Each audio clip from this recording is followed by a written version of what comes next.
drow that have claimed this level after fleeing Menzobranzan from a demonic incursion. And the deal is, you slay the Minotaur, and Driven will give you free passage through this level. You guys were inclined to take that offer, and you have done so. You've slaughtered all the Minotaurs as far as you're aware of. You, for some random reason, you guys are a little bit untrusting of drow. So you've decided it's best to... no clue why. Completely unwarranted. Yeah, it's best to confront him at full power. So you guys have hunkered down here. During the night, when Pavel was on watch, he's not sure if this is actually real or if it was just a dream. But you could have sworn there was like a couple of incubi that kind of just were right next to you. They seem to have somehow gotten inside of the tiny hut. They smiled and winked at you, but before you could even react, they're gone. You're not sure if... Just sort of came and went? Yeah. Not sure if that was real or not. So... That is a strange first wet dream to have, Pavel, but you go. Scared. It was more of a nightmare than a dream. Alright, as you guys have finished that long rest, you're just getting ready. Cleric's preparing his spells. Roland and Darius also just kind of finished screwing in this final eyeball for the Wand of Lightning Bolts and imbuing it with magical energy.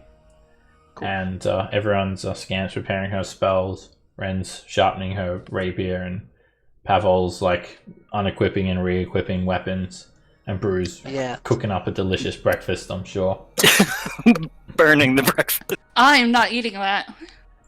I did send you a message on Discord, Steb. I'm still having and can't log into my internet yet. I'm still having trouble. No problem. Alright, Roland. You are just checking your equipment, and this is just before Cage has arrived. Cage's actually currently, while they're getting ready, making your way through Undermountain. I'll explain that to you in a moment. You find something in your pocket, Roland, that wasn't there last night. It's a ring. Oh, okay. Oh, okay. That's strange. Where did this come from? What does it look like? It's your one. It has I think that's an amber colored gemstone. I think like a rose gold colored ring. And it's got a valuable gemstone in it. It looks to be of elven make. I wouldn't know. It's got engraved into the interior of the ring of elven make.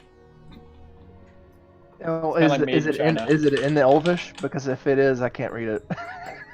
but just it's written it's written in Infernal. Oh, hey, I can understand it. There you go. I wonder why they. All right, that's pretty yellow.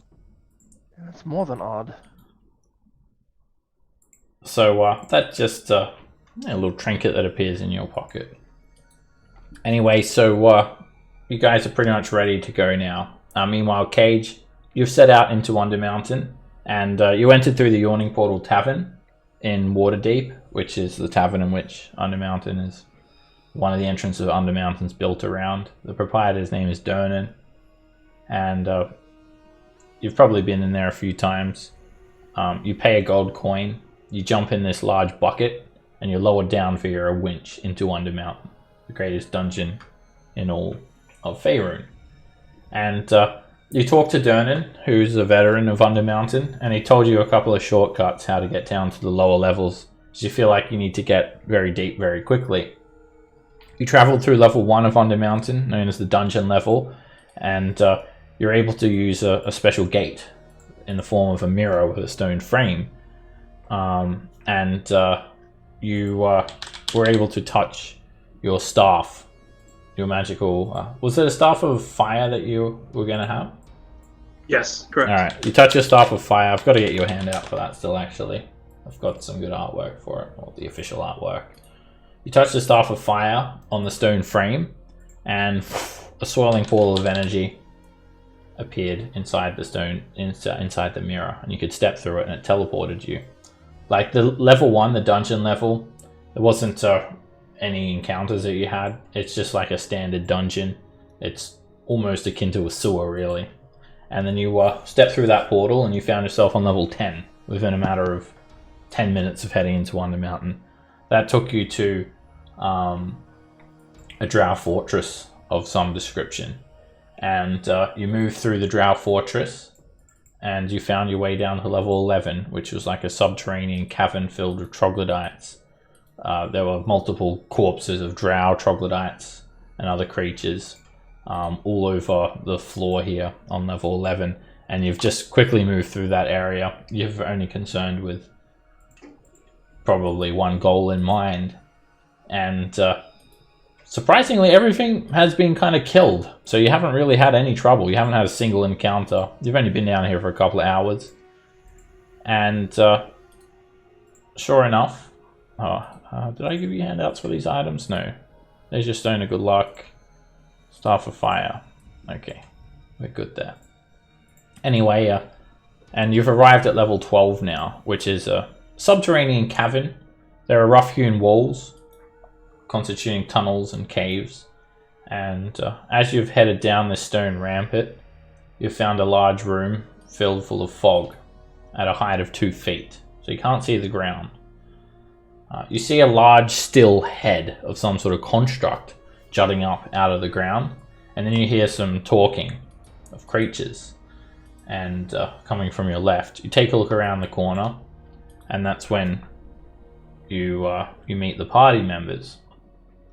Now you can roleplay like meeting Cage or whatnot, but I'll just also narrate why he's down here and why he would want to be joining you guys and vice versa. So Cage has learnt that there is cultists of Shah, the mistress of the night, shadows and darkness, prevalent in Undermountain. And these priestess of Shah have been recruiting people as followers, including children. And they've got a very long history of their vile acts that they have been committing in Waterdeep for centuries. So he's come down here to try and stop that. Now, Cage's research, I'll presume that he relays that to you. And sure, absolutely. Also, Darius's quest kind of ties in with that. You can read that at your own leisure if you like. But I'll reiterate this information that you know now, just so you can get on the same page as to why he's down here. It's a bit of a story, so sit tight. I'll read it out. So, adherents of Shah have been active in the shadow of Mount Waterdeep ever since a disastrous expedition into the Black Jungles that was mounted in the year of the Dark Dawn, 1104 DR, by one Lord Vanrak Moonstar, a charismatic, outgoing swashbuckler. The Black Jungles is like just off the peninsula of Cholt. It was like uncharted territory during this time. And when he returned from that expedition, he was no longer this charismatic, outgoing swashbuckler. He was just a pale shadow of his former self. And a few 10 days later, his father, Lord Andvarin Moonstar, the family patriarch, he died of a strange wasting disease. And this disease could not be cured by healing magic. Clerics tried everything in their power to try and bring him back, or heal him of his ailment, but nothing came to fruition. And Lord Vanrak then assumed leadership of House Moonstar, and he publicly broke his ties with the Temple of Tulune, the god of the moon, and he blamed them for his father's untimely death, because they were unable to save him. And he became consumed with bitterness, and he became known as the Dark Ranger. And he began to secretly embrace Sulune's sister, Shah, the Lady of Loss. And by the year of the Howling Moon, 1130 DR, House Moonstar was in open schism. Family members who still venerated Selûne aligned themselves with Lord Vanrak's sister, Lady Althene, and Selûne's priesthood. Meanwhile, Lord Vanrak and his followers extend their dark influence over much of the city's harbour with the aid of a small army of mercenaries, bolstered by followers of Shah. Lady Althene appeared in open court and asked the Lords of Waterdeep to strip her brother of his title and banish him from the city. She presented evidence of her brother's numerous crimes, including slavery, arson, theft, and murder. He's a bad dude. And the Lords ordered immediate capture of the Dark Ranger, but by the time the City Watch had breached the gates of his villa, he and his followers had already fled through a secret portal into Undermountain. He and his followers remained there until the year of the Dark Mask, 1171 DR. They conquered the level of Undermountain that became known as Vanrak Doom. Operating from his new base, Vanrak extended his influence throughout much of Undermountain, even periodically dispatched elite strike teams to battle followers of Selûne in the city above, and he achieved his most dramatic success in the year of the Tomb, 1182 DR, when his followers infiltrated the High House of Stars through its cellars, slaughtered most of the inhabitants before they could raise an alarm, and engulfed the temple in black fire that burned to the ground. And witnesses, according to the history books, say that this black fire had a purple hue and it let off no light. The invaders also acquired enough treasure from the temple vaults to fund Lord Vanrak's personal quest for immortality, or so it says. And within a few years, history books say that he had actually transformed himself into a Death Knight. And the Lords of Waterdeep didn't make things easy for him in the years that followed. They hired adventurers to descend into Undermountain to bring Vanrak and his followers to justice, although none of these adventurers succeeded. They winnowed down Vanrak's army to the point where he could no longer threaten the city. Alistair Blackcloak compounded Vanrak's woes by urging other Undermountain dwellers to invade Vanrak Doom from time to time, and in a desperate move, the few remaining priests of Shah performed rituals to harness the despair of Vanrak's shadow dragon mount, Umbraxikar, and used him to transport Vanrak Doom into the Shadowfell.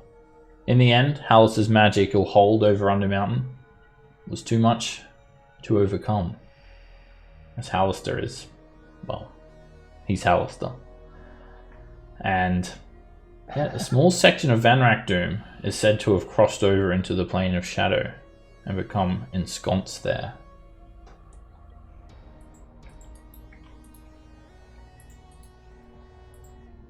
All right. I like a good Kinda lore doing- dump.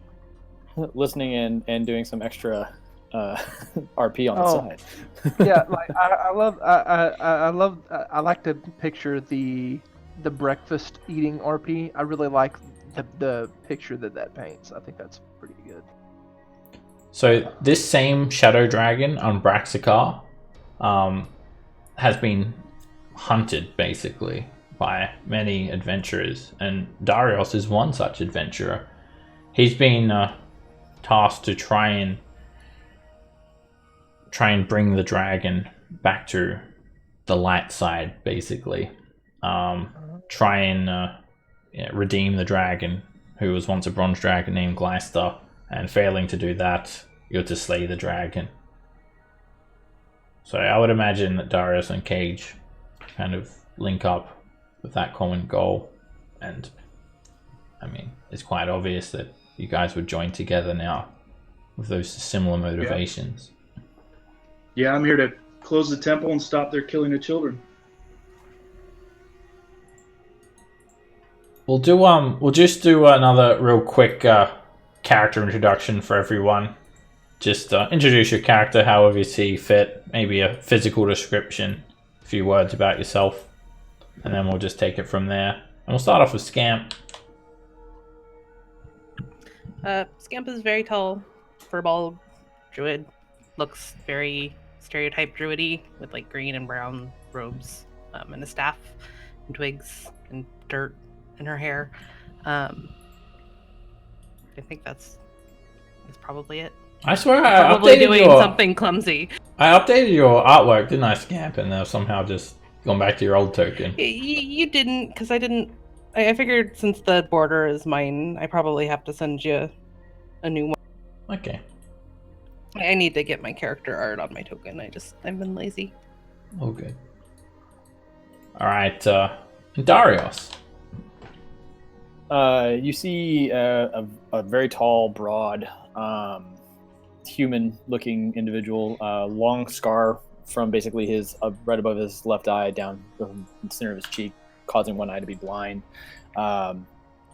The armor is kind of robed a little bit in some white and gray, tattered, war-torn, I guess you call it, vestments, and on a kind of like a side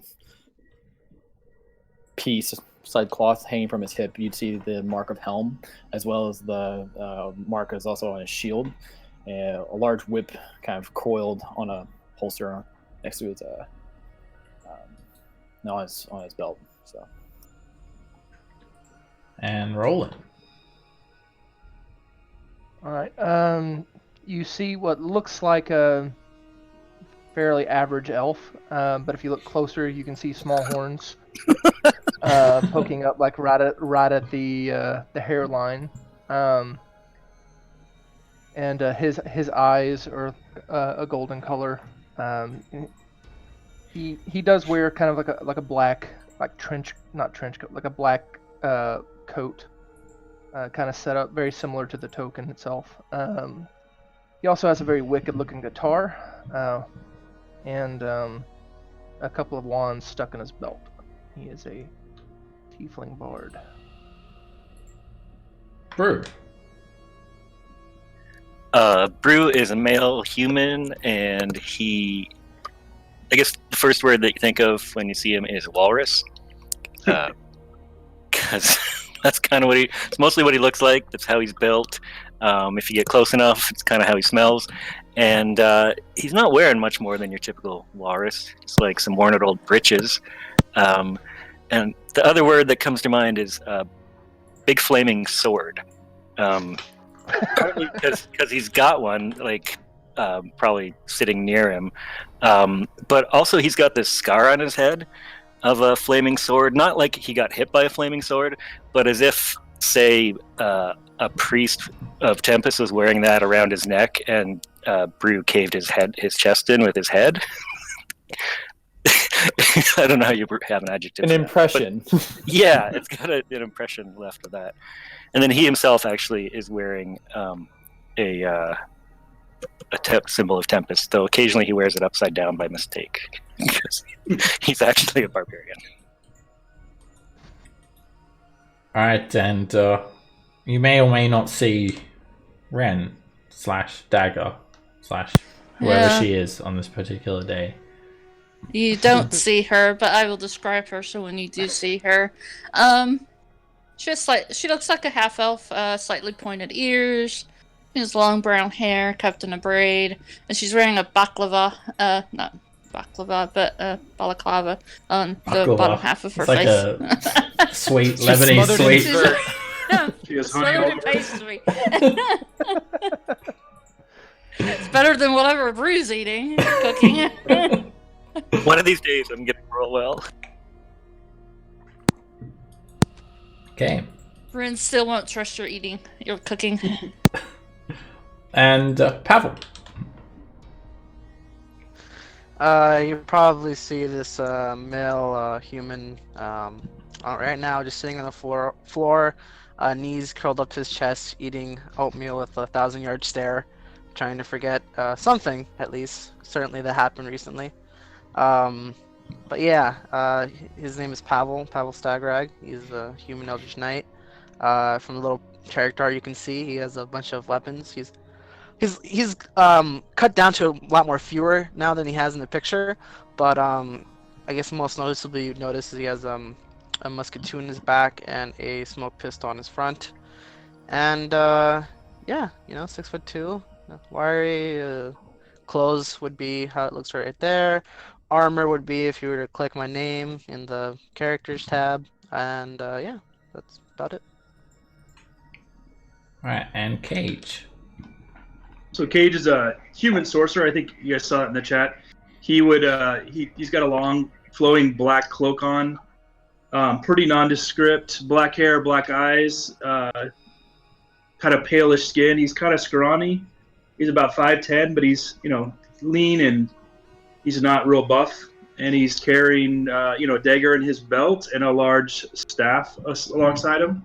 And that's about it. He's pretty nondescript. He's just a human shadow sorcerer. Cool beans.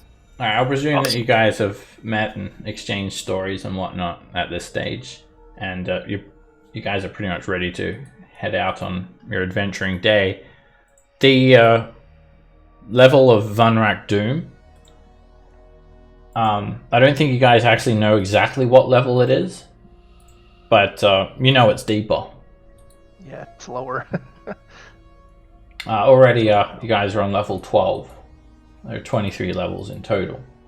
This cave that you're in has a 20-foot high ceiling. There's no light sources until someone lights one. I think Brew's got his light source out. I'll cast light on my shield anyways. So. Okay. You guys get some illumination happening. And yeah, there's a 2-foot layer of fog all over the ground, going up to most people's knees. And here you guys are. Oh, on the topic of lighting, actually, can I also light my globe, just in case I have to drop my sword ever? I don't want to be in.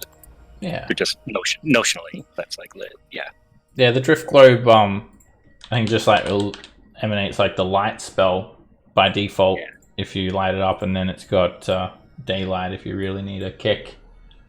Yeah, Cage, you came from this direction, which is basically like a stone ramp descending down to this level, and you've just arrived here.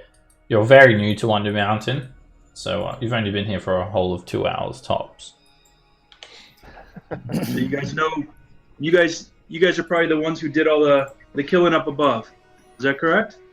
Made it nice and easy to come down here. More than likely, yes. You guys know the way out of this level? Well, we have at least one. We're about to go and talk to a drow prince. I don't really know the word for it, but we're going to talk to a drow man, also a very powerful wizard. We have done him a favor, and we should be able to have free passage now to the next level. So hopefully that goes well. Sounds good. Don't I'd forget. like to join you if you didn't mind. It won't. Ignore the ambient voice. That is one of our party members is a little bit shy, but I'm sure she'll show herself eventually. I forget that she's invisible so often that sometimes I forget that other people can't see her, and we just take it for granted. Occasionally, we just refer to her as our friendly ghost. We could always use another good sword arm here, or whatever kind of arms you bring. If you need a hand killing children killers, well, I'll come do that. Sword I'm not good at. I got other skills. I will definitely have my pin, the house breath pin, on my lapel, very easily seen. Okay, I was just about to remind you. Don't forget to move past the drow on this level. They will attack you unless you do display that house breath pin, and they see that first. Although you imagine the ones that you saw yesterday would remember you. Yeah, I mean, I would hope. You're never sure. So they might forget us, quote unquote. It's an earthen floor, and you guys are moving very carefully because you can't see the ground, and it's very uneven. As you move up, you just see all these winding tunnels. This is called the maze level, and this was the alcove in which the drow remained hidden under the fog last time you moved through this area. Yeah, they drag the incubus dragged Pavlov that way. 1,000-yard stare. Keep on I moving. still say we shouldn't have ruined that moment. I mean, the boy has to learn sometime, right? Exactly. You keep That on was a moving through the stare. fog, and Scamp, you hear some movement in that area where the drow were, so it sounds like they're still there. Oh, wait, sure. Communicate that, because I don't think I know the drow are there. I wasn't here when you guys first came down. Oh yeah, that's just a drow patrol. Don't worry about them. Darius, you sort of hear them a little bit as well, just breathing ever so slightly. And up ahead, you come to this massive steel web cables. They're coloured white, so they look like web. But as you know from moving through them, they're as hard as any metal. It's a venerable maze of them, as strong as steel. And you can move through them slowly, just climbing up, around, underneath, and through. Makes me think of the jungle gym. When I get to this like middle part here, I'm going to just go ahead, touch my throat, quick cast tongues. Okay.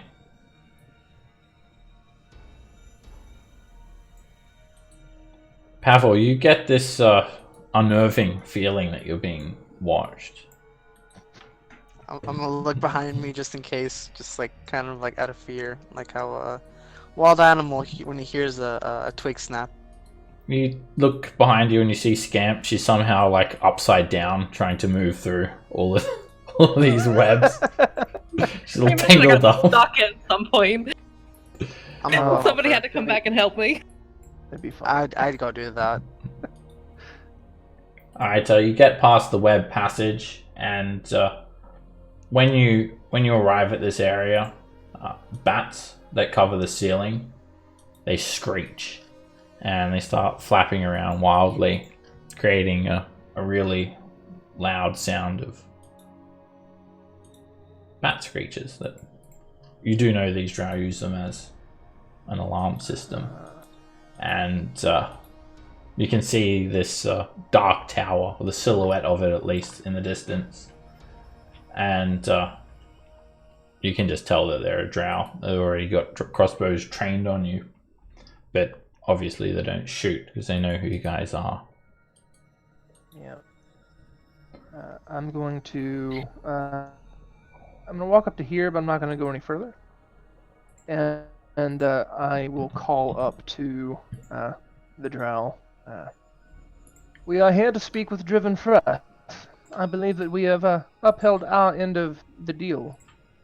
Driven's cousin pokes his head atop this 40-foot high tower peak through the crenellated battlements.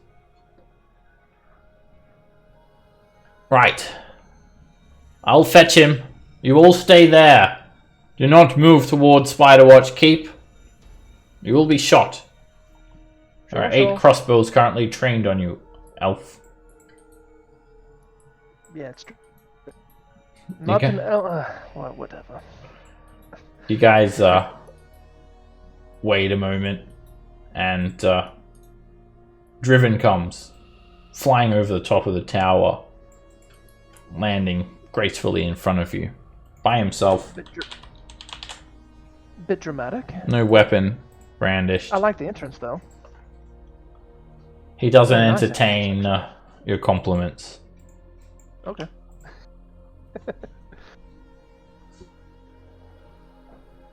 Is it done?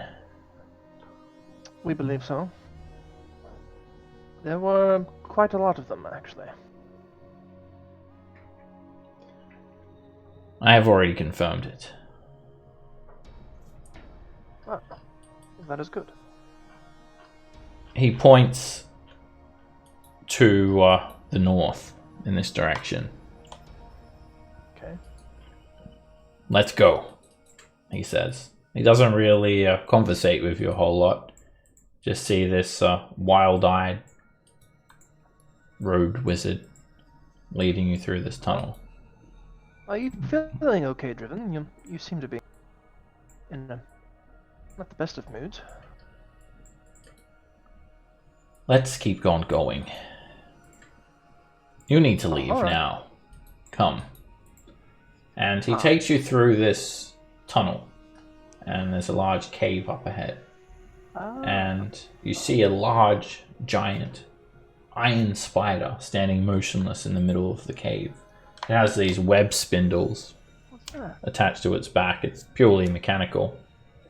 And there are a number of male drow standing around, as well as a female drow who seems to be holding up her hands, and this magical web is unspooling from her hands and winding up the spool on the back of the iron spider. Okay. Seems to be just basically filling it up with web. Oh, okay. I didn't zoom in on the token. I thought it looked like something else entirely. Female drow, she is just covered in web. She's like draped in a canopy of webbing. The other drow actually dropped to a knee in the presence of Driven.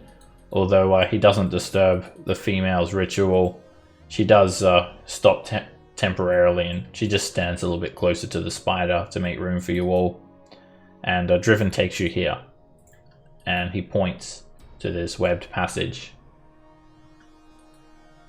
Head through there, take a left turn. You'll find the ramp down to level 13. All right. Well, nice doing business with you, I suppose. I've got many guards stationed here, including many of my relatives. All right. They're all aware that they will be aware for you to have safe passage past this area, but you shall not approach Spiderwatch Keep again. Doing so will be considered an act of war, and there will be repercussions. I will not be able to save you from Erelel's wrath. I do hope to never see you again.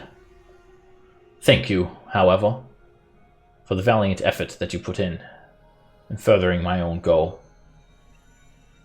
Goodbye. Of course. Yep. Phew. Glad I ran into you guys. Well, trust me, we might be back.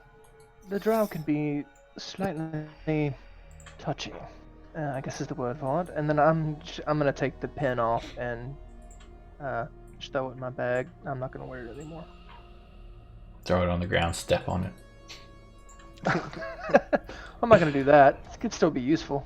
Alright, there is some more webbing, and you actually get a little bit of a ping from the gate stone. And magical energy swells around the Dethic rune for the number 13. And it's pretty ambient temperature. It seems to kind of... it gets weaker as you move north. As you're moving through this tangled mess, That's it right there. you see some Minotaur skeletons just kind of standing in this cavern, motionlessly, and they are standing around a standing gate. Two tall, flat obelisks with a rectangular one resting on top of it. Right. Funsies. They don't react in any way to your presence. Alright. I'd rather not have to deal with him. I think he said 10 left, right? I believe that's what he said, yes. Right. As you step there, Pavel, one of the Minotaur skeleton, in a very mechanical fashion, kinks his head and turns towards you. And, alright, up ahead, where you're standing, Darius, you see something massive move away from you. And there's a very loud drilling sound. Like some sort of grinding metallic drill. And you just catch the tail end of some very, very large creature. It looked to be a construct. There are flashes of purple lightning coming out of what looked like a giant stinger tail and you could have sworn it was a purple worm.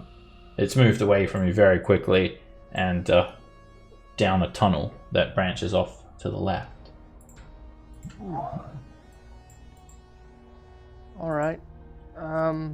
Purple worm. This Well, this tunnel slopes down at a steady angle into darkness.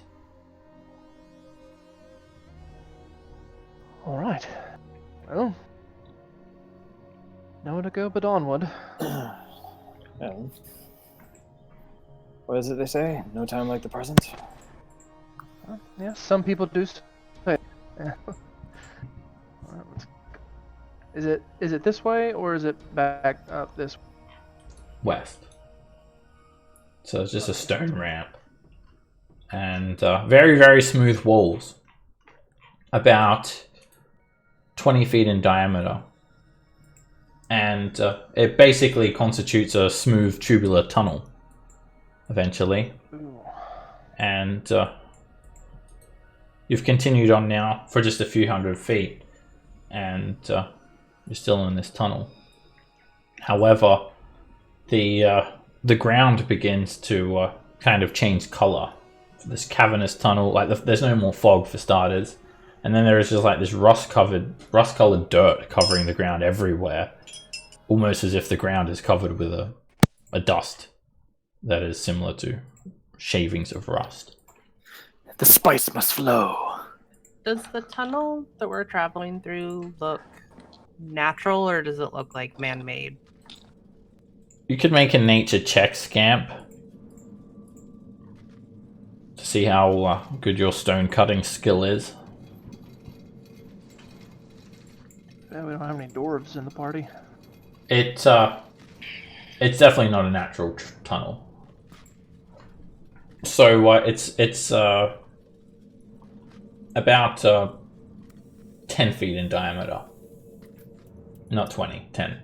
Alright, before you guys go any further, welcome to level 13. Trebrian's Graveyard. Oh! Woot. Oh no! No!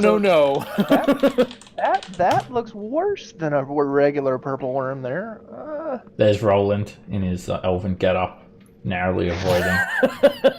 See, okay, so Cage, Need to get him a bow. there's a running joke here that Roland is definitely a tiefling, but everybody thinks he's an elf just because he has pointy ears and his horns are small. Sounds good. I can't even speak Elvish. So, yeah. Alright, so this is a tubular tunnel that you're heading down, and you can already tell that you're on another level of Undermountain. The terrain is just a little bit different. In the distance, you can hear like mechanical sounds, like some buzzing and some like a hum of clinking gears. It's all very distant though, and the cavern that you're in actually starts to open up and become enormous. There's no light sources as well, once again. Up ahead, you can see a ledge. It's 20 feet above you. You can't see much beyond that. There also seems to be a bridge of natural stone that spans this trench. And you can't see the ceiling. The ceiling just rises up dramatically, disappearing into darkness even beyond the brightest of light sources.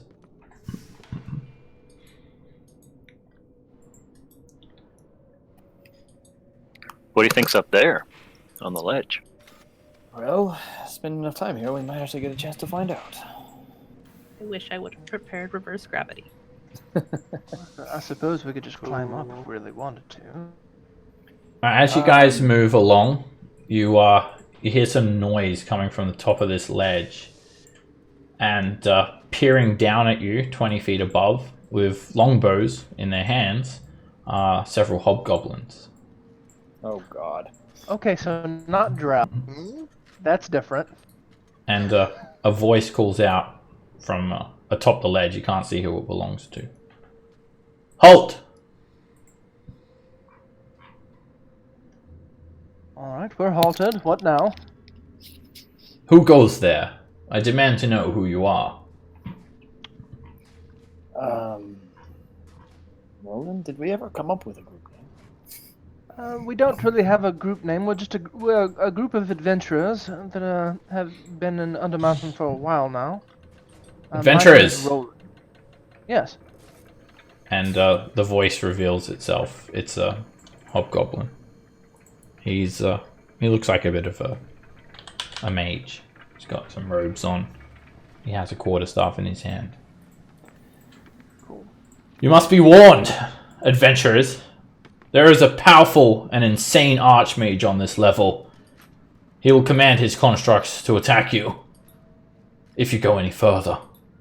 But I, Kurlog, am bereft to see that happen to you.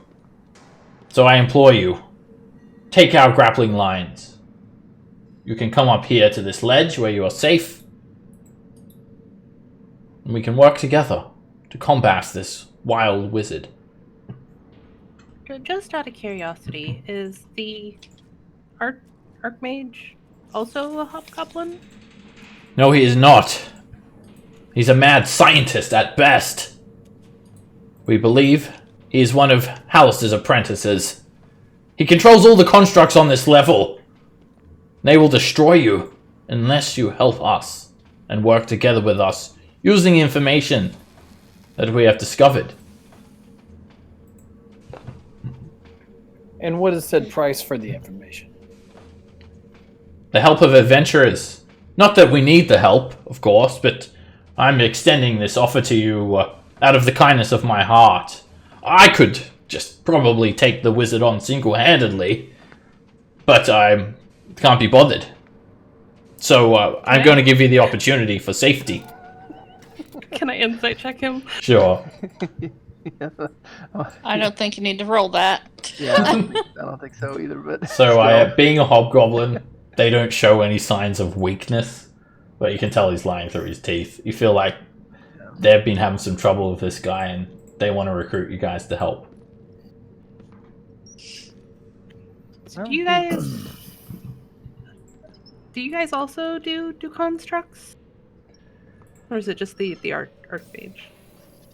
You would do well to climb these grappling lines, and hobgoblins drop ropes down to you all before it comes back. Oh, right. You know what, Roland? Brew, why don't you go first? I'll be right behind you. Yeah, I'll climb. We've allied with hobgoblins before. That worked out well for Us. for while it lasted. To climb up the rope, you can make an athletics check with advantage. It's not very difficult. Oh. Hobgoblins are helping you. They're like pulling on the ropes. Looks like Nox is still around. With advantage. Oh yeah, so 16's fine. Look at all those ones creeping in there. And Nice. you guys get up. Hold on. I will roll my thing.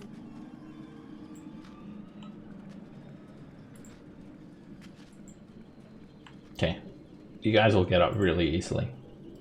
They hoist you up, and Kurlog ushers you to this alcove, where you can see a bit more of the span above you now. You're lucky we helped you. There is a large construct that burrows through this level. If it were to run over you, you'd die. In a way, I've saved your life. Sure. I guess you could say that, but Where do you hail from, adventurers? You've made your way through Undermountain?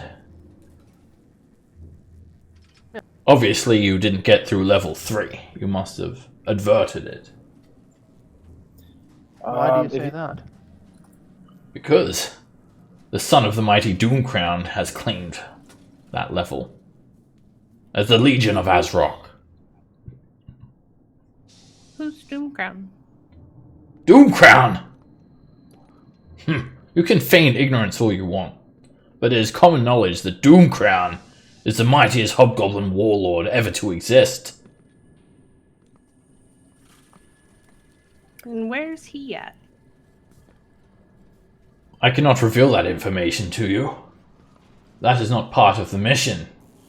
However, if you wish to work for us, you can earn my trust by taking down the arbalests that lair across the way. And he points in this direction. The what now? Arbalest. Flying mechanical crossbows. There are many of them. Huh. They guard this large hell machine, a weapon of massive destruction, in which this mad wizard is working on. If he were to complete it, you'd all die. All of you probably would, except for me. However, I have a plan. You see, this mad wizard, he lives in a fortress of iron. And he controls his constructs through these rings, magical rings on his fingers. He cannot be allowed to maintain control over the constructs, for terrible things will happen. I need those rings. However, we've been unable to lure him out of the fortress. We've tried different tactics, let's say. And I have a plan. If we take out the obelisks that guard the simulacrux, this large arch that he's building, then we can destroy it. He'll have to come out of his hidey hole then. I'll set up flame cannons, and when he comes out, we flame the bastard.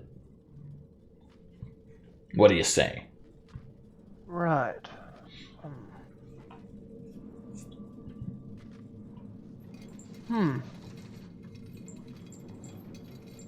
Well,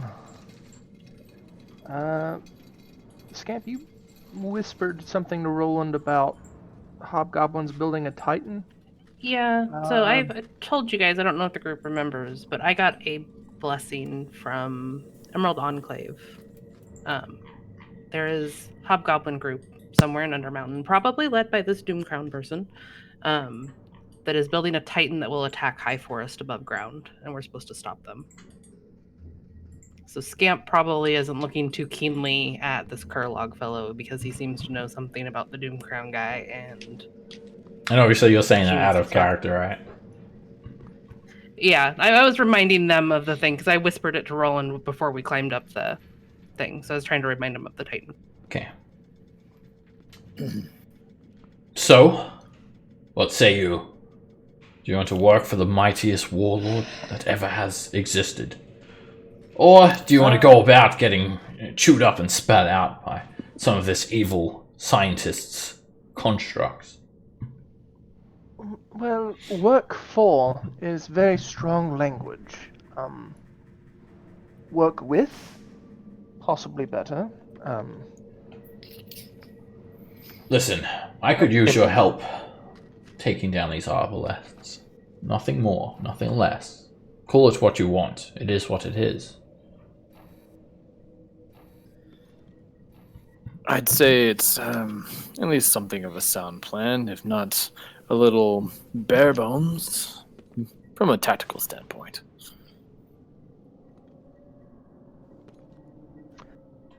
Well, suppose we can try it out, and if it's well, too much for us, then we can always retreat.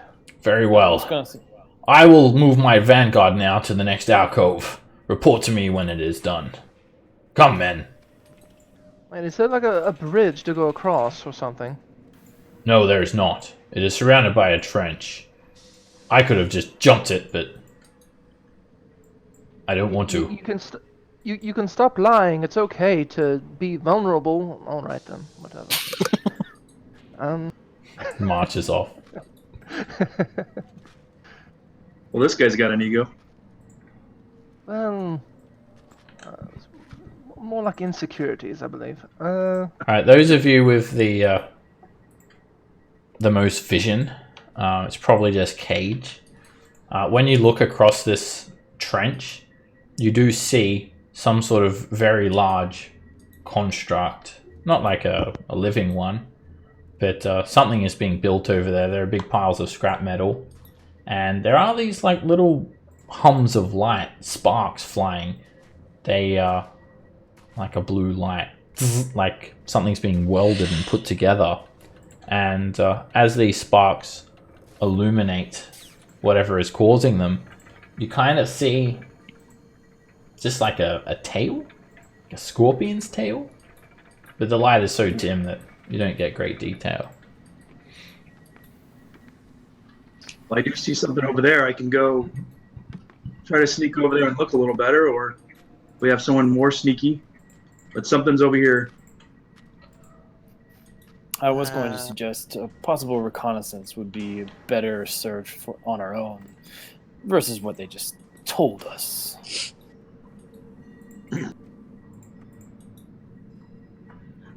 I think, and maybe I missed this being said, but I think this might be one of Hallister's apprentices that is controlling the constructs. Yeah, they said as much, yes. Trobrian is what I have in my notes from level 3. Oh, we have wonderful, wonderful times with his apprentices. Every one of them so far has been a complete asshole. So. Well, That's kind of true. I mean, it is the Mad Mage we are talking about. It's not like it's anything of more reputable standing. Alright. Well, if we want to take a quick peek over there, I believe our Rin is probably our best bet. In terms of getting over there, I think it might be best. Rin, would you like to be able to fly for a little while? I believe I can fly. Excellent. And then I will play that song on my guitar, and then after asking permission, touch dagger on her shoulder and cast fly. That gives you 60 feet of fly speed. Whee! Godspeed. Okay. Godspeed. Alright, Ren, you start to fly over, and you see something. It's a crossbow, and it has metal wings. And it looks like it's a repeating crossbow. It has a heap of crossbow bolts just on a line. A big ammo cartridge just dangling off of it. It's got these very finely articulated metal wings. And there's many of them. And they're hovering about 10 feet up off the ground. So there's a 20-foot drop down of this trench. And then this level here that you see is on the same level as the rest of the party. And how high did you want to be off the ground? How high is the ceiling? You cannot see the ceiling. I'll be about 40 feet off the ground then. Okay. Off of this ground. Alright, when you get that high, you can see the ceiling. It's about 100 feet tall. 120 actually. And it sounds a buzz of activity. There's a lot happening around here. All sorts of mechanical whirring sounds. Alright, when you stand there, Ren, suddenly all of these arbalests, they aim, and they just start shooting you straight away. Oh! And there's a lot of them. So I'm going to roll initiative just for you, Ren. And they just point at you, and they lock, aim, and get ready to fire. What do you do?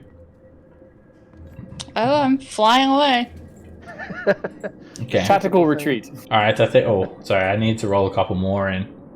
Alright, before that happens, Ren, a couple of them start firing at you. And they fire... They're like machine guns, basically. They fire 4 shots in a round at you. So here comes 8 bolts coming your way.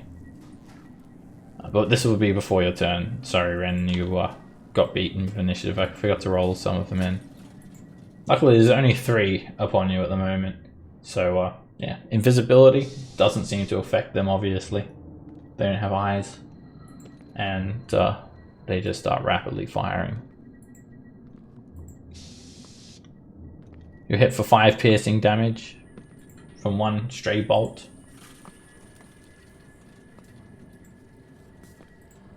I clicked one too many times there. And the next one, it's 8 shots in total. Miss.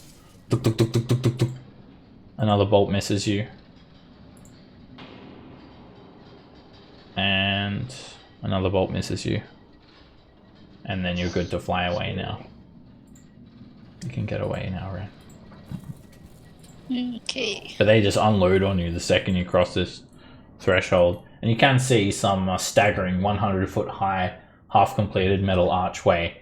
And there were these large scorpions working on it, welding pieces to it.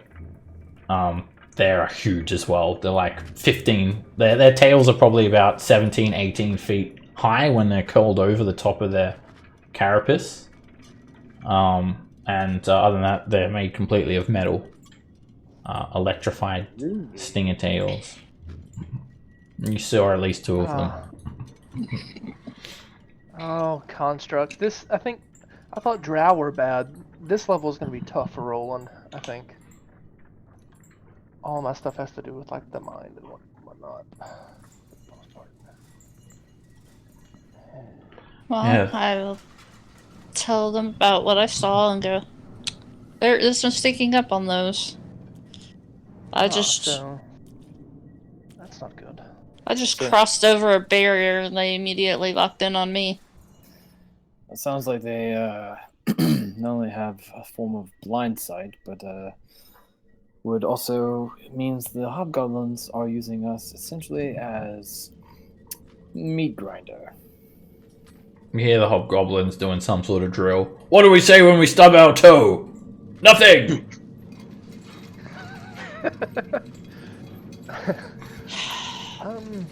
Did you have any doubts that they were using us? Oh no, Well, not at all. it's nice to know exactly how bad it is. So what's the plan? Well, Maybe their plan has a bit of idea to it. If we kill who's controlling it, we don't have to kill the constructs. true. We do have to get though past them, and they specifically wanted us to take on those specific armaments. Rin, flying around, do you see any other way across rather than just climbing down and climbing back up again? I could scout that out. I'll be back. Check to the north and south, see if there's any other way around. Alright, these arbalests already pointed towards you, Ren. You can hear them loading, and they don't fire at you, but they detect you. Okay, that's fine. Assume as soon as you cross over onto the ledge. This cavern is staggering. The enormity of it. It is just absolutely massive. It's overwhelming. You can't take it all in one breath. It's just huge. It spans off in so many different directions. Hundreds of feet wide, if not more. Down here. It's probably the largest cavern you've seen in Undermountain. Alright, as you're about there, Ren, you hear this, like everyone starts to feel a slight tremor in the ground if you're touching the ground. But Ren, you hear this high-pitched drilling sound, and this 110-foot long metal construct with a face full of drilling, grinding bits with rows of purple lightning riveting up and down. It just starts churning down this tunnel. I will get out of its way. It's it only matches the exact dimensions of the tunnel, so you're able to, it just goes underneath you, and everyone else sees it quite close. Like you could pretty much reach out and touch it as it just careens on by. That My word! is terrifying. Well, yeah, I can say that's honestly one I did not expect. Well, at least the hobgoblins were telling the truth about that, so they did help us out there. So Alright, they get a couple brownie points. Good for them. I'm still not inclined to work with them if their leader is building a titan that will attack the surface. Well, then maybe we should take them out now Alright, Ren, you while they're isolated. start flying around here and you see a heap of wreckage. Detritus. Dotted with remains of broken machines. I'm not seeing another way across. Let me go more up this way. As you flying t- span this tunnel, arbalists fly up to kind of meet you, pointed at you, just kind of jittering up and down, ready to let loose. They're just trained on you the entire time. Well, Am I getting the feeling that there's more than the how many there were? I get a Arbalists? feeling as to how many arbalists there are. You've seen about 8 so far. They just keep on springing forth all the way around the perimeter of this massive arch. Well, this will at least give me an idea of how many arbalists there are. Alright, they keep on bouncing out at you all the way around, and you count a dozen. And 4 Scaladar. Okay. Are arbalists like siege weapons? They are. Are they big? They're not. Well, they're usable by you guys. They're a giant heavy crossbow, basically, and they actually have these like articulated metal legs underneath them as well. They got legs and wings. Would wind wall block the arrows and bolts fired by them? Yeah, I guess is more what I was. it would. Because I have wind wall prepared. I could throw it up while we're climbing, and then they at least couldn't hit us while we're climbing the wall. Well, bad news. I do not. I went the entire way around. There's 12 of the flying arbalists and 4 of the scorpions. I don't see a pathway. I did not see a pathway. well, I could lay a bridge down if we really need it. You could. How? I have Wall of Force. You know. True. But that's only if we really need it, because it does consume a little bit of my spell power, as it were. So. Your mana. Yeah, so this trench, it does span that entire arch, and the fly wears off now too. Well, I could run in and get their attention. Wind wall I could throw up. The things couldn't fire through it. Like the projectiles wouldn't fire through it, so we wouldn't get hit while we were climbing. If that's like if we're gonna climb.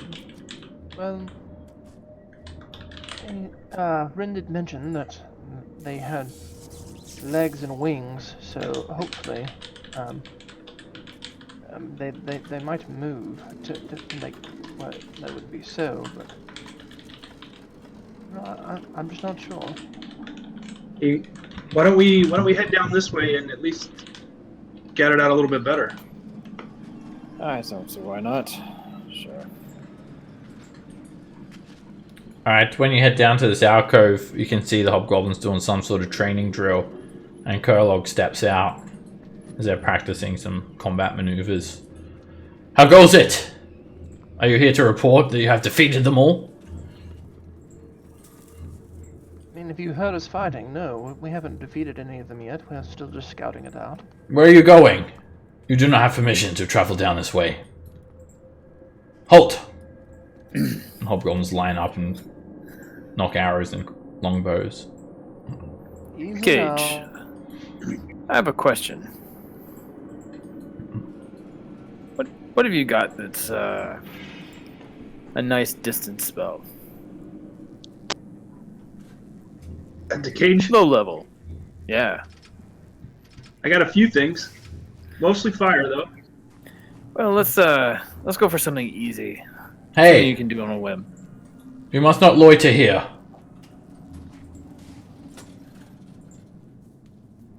I can see one only about 60 feet away. Hey, did you hear me? You're giving away our location. Move away. You're yelling about stubbing toes and whatnot. I think you're giving your own position away, Kurlog. So what was over here when I went?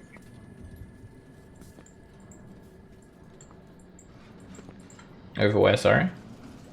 Oh, over here to the east of the. Or, I'm sorry, west of the hobgoblins. That little outcrop. That's another small island filled full of detritus. Just they look like wreckage. Big pile of So I'm gonna broken ask- machinery. Was it Roland that was flying around? No, it was It red. was Ren, but she's the fly is. Okay. Ren, did you see anything over in this area? Just junk, right? Yeah, big pile of junk. Just- I mean, you just junk. took a real cursory glance, Ren. You didn't look into anything, so Just looked like junk to me. yeah, just saw a big pile of junk. You didn't go rifling through it or take a closer look. I'm wondering if we can avoid them by hopping over to this area. Kurlog yells at you again. Hey! Your mission is to take care of the obelisks. Are you denying my request? We're getting there. I'll ask him if does he know if fire damages those obelisks? Yeah, fire does.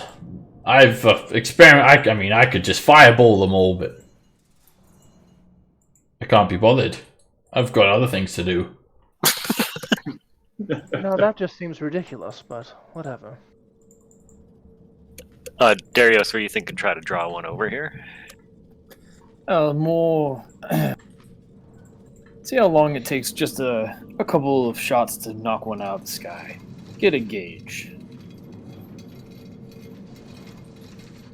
Well, if we're going to try that, maybe stand by with the wind wall. And if there's suddenly a barrage, then get that up. Well, You I think? can do that. if it's going to cost Scamp any kind of major arcana, we need to make sure that we can decide quickly if the wind wall goes up that's a go time, and we just make it happen. It's a level 3 spell. We going for this guy? That That's guy what I right was over there? Yeah. And I'd like to take out a rope and just tie it around my waist. And keep the rest just like loosely coiled so that I could drop it if I needed to and act as my own anchor. Okay. So are we doing this to see if it attacks us? Oh, twofold. A, to see if it attacks us, if we attack it straight out, if it will chase us down. And two, I'm curious what it's... how much it would actually take to knock one out of the sky, if you know what I mean. Count of 3? Shitty. Right, the obelisk is just milling about there. It's not really reacting anyway. And if you guys want to attack it, just let me know and then I'll roll initiative. If someone does something that initiates combat, I'll roll initiative for everyone. I have firebolt. Would you guys like me to start? By all means. Yes, please. Alright, I'll roll initiative. You may not be the first one to react, Cage, so you can't roll yet. Alright, so as you point your finger at the obelisk, it detects that and it immediately reacts, turning towards you, locking a bolt into it and hovering there. Brew, you're up first. I'd like to ready a move, and triggered by if an obelisk shoots. Okay. Darius. I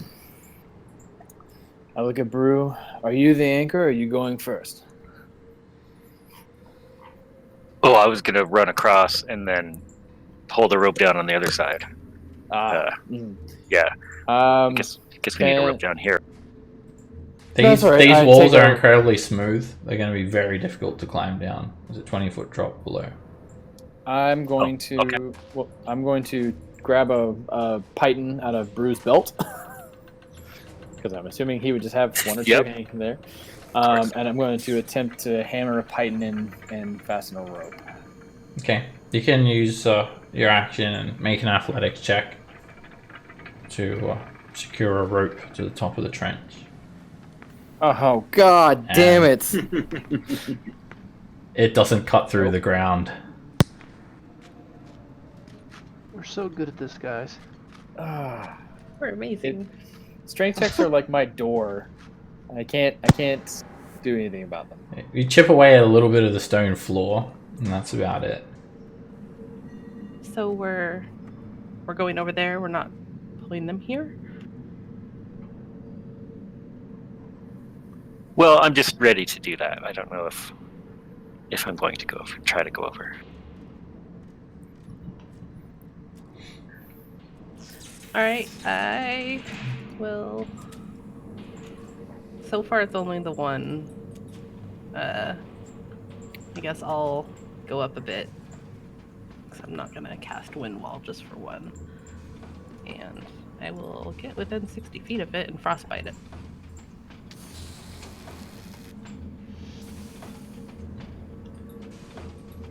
Everyone becomes invisible.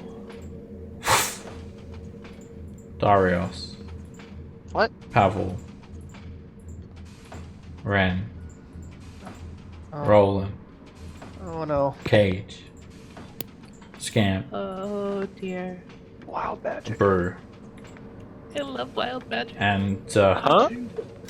What? 3 hobgoblins also vanish when you cast that spell. Curl yells out, "Hey, what is the meaning of this?" When you cast that spell, everyone just vanishes around you within 30 feet. And I've gained new power. you do a frostbite on the arbalest. And your invisibility immediately goes away as well, Scamp, as you do that. Oh, I'm a target. And the arbalest actually fails, and a lot of its mechanical features begin to freeze up. 17 cold damage almost destroys it. It's sheathed in ice, and it'll have disadvantage on its next weapon attack. Thank God. But back up. Ren.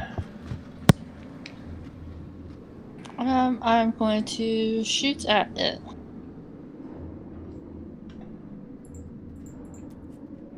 With my short bow. You line it up, and you hit it. And the arrow, at 9 damage, just breaks it apart. It falls into pieces and lands on the ground. Ha-ha! Good job! Alright, so they're not as tough as they look. What did you do to my men, though? I'm Nothing. We're right here. What happened? I look at my hand. Can someone tell me what's going on? Why did Scamp's spell turn most of us invisible? Never done that Can I before. Can I try and make an Arcana check to see if I understand what happened? Sure. And that invisibility goes away pretty quickly. God damn it! Roland would be curious too. So Anyone proficient in As well as Arcana? I'm not. you I'm don't. not proficient. Or if you're a spellcaster, Me neither. if you're a proficient, Sweet. you automatically know. It's obviously some sort of bizarre twist in the arcane weave that causes spells to come out a little bit differently than what you'd expect. Wild magic. Well, this should be interesting. Oh no. This could be problematic. I walk over and I'm gonna test something. I'm gonna directing it towards the other side of the wall over here. Nowhere in particular. I'm gonna cast light. just the cantrip light. See what happens. Nothing happens. The light Okay. goes on. Just I wanna. relight your light spell. Alright, meanwhile, the Arbalest have line up now, and they just start. I'm going back invisible. You can do that on your turn, but you guys are under fire now. They just start firing at you. They start letting loose from across the Man, I trench. rolled even worse than before. And Kurlog yells Damn. out, "Take cover! It's happening again!" Maybe it's only when you shoot them. Brr. Because I cast fly a while ago and it didn't do it. Yeah, that was the only instance of wild magic you guys saw. Alright, you can hear them. I don't think most people can actually see them. It's only because Cage can see some of them that you're not surprised. He tells you that they're lining up, pointing at you, and if it wasn't for him, you guys would be surprised because none of you can see them. Incoming. Yeah, incoming. And 11 of them just are lined up there. They've just flown straight over, accurately pointed at everyone, and they're starting to let loose. Okay, a quick question. The distance down here across. I'm just trying to see. So the ledge itself starts like back here? It's about a 20-foot gap. The tunnel is pretty much 20 feet in most areas. With a 19 strength, would I get a chance to try and clear a 20, or you just can't You clear can, a 20? yeah, if you make an athletics check, you can try to get that extra foot of boost. Okay. And provided you have enough movement to also make the jump. Right. Okay. Then, yeah, okay. I'm going to move down there.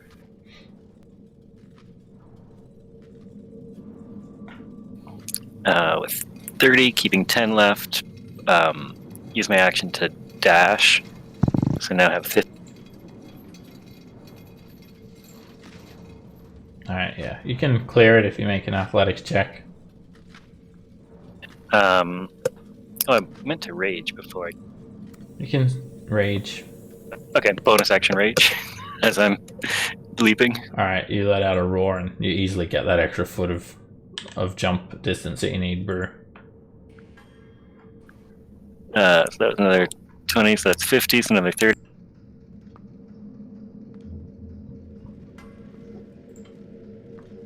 Yeah, I'll just move over here. Alright, stepping over here, Get ready. there's just a big pile of scrap metal. There's another 20-foot wide span here that you can jump across.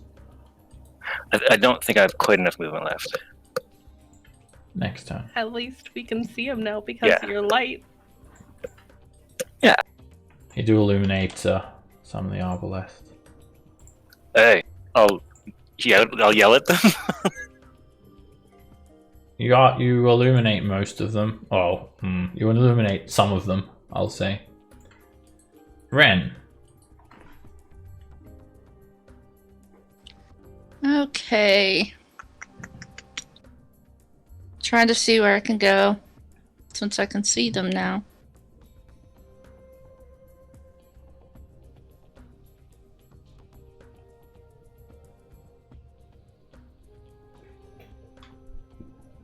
Step over here. And I think that puts me... Yep, I'm within 80 feet of this one. I'm gonna shoot it with my crossbow. I mean, not my crossbow, my short bow.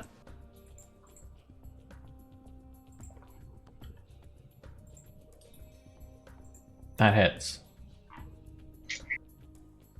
And you have advantage because you beat it in initiative, so that well-placed arrow just... It breaks it completely apart. Nice. All the different pieces fall out onto the ground. Okay. 20 foot. Or 10-foot drop. They're all about 10 feet above the ground at the moment. Unless I move them on their turn, they'll go higher probably. I'll come over here. Closer. And... And this one just... It starts unloading on you, Ren. And you can just see it. It's just illuminated with a little bit of dim light from Brew. And yeah, it just unloads. It hits you for 8 piercing damage. Direct hit. I'm No, how going... close is she? I'll cancel that crit. Oh, it's only 8. Never mind. Yeah, I was just going to do uncanny dodge. All right, you reduce it down to 4 damage. You step to the side. The arrow barely glances you. Here comes some more. Tuk, tuk, tuk, tuk, tuk. You just hear this repeating sound of crossbows being loaded and shot.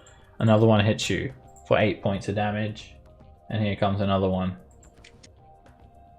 And it hits you for 3 points of damage. And it flies up 20 feet and angles down as it's doing that. And this one just starts letting loose at Darius. And Darius, you can't see it, so it has advantage. It's going to move in a little bit closer. Still can't see it though. These are for you. Tuk, tuk, tuk, tuk, tuk, tuk. And it's a crit for 6 piercing. Another bolt is shot across the ravine. Miss. Oh no, 21 actually, sorry. That hits. So you hit for 3. And here comes another shot.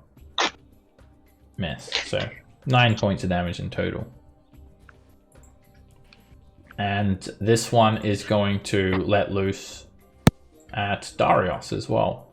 It has advantage from being unseen. It hits you for 5 damage. Here comes some more. Miss. Miss. And hit for 3 damage. The hobgoblins strap shields to their arms and withdraw, forming a phalanx. Cool. Turtle up. I mean, yeah. More arbalests are letting loose. This one will be at Darius, who's closest. Here comes some more bolts towards you. Miss. That hits. That hits. And that misses. So Darius, you hit for another 11 piercing damage. They're just raining down a volley, peppering you guys with these bolts. This arbalest moves up, rises to a height of 20 feet, points down, and fires at Pavel repeatedly.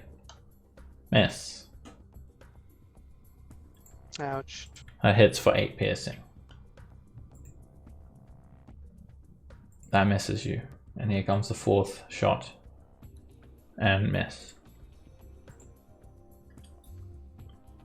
This one flies up to a height of 20 feet, points towards you, Brew, and it does its thing. Tuk, tuk, tuk, tuk, tuk, starts firing repeatedly, bolt after bolt.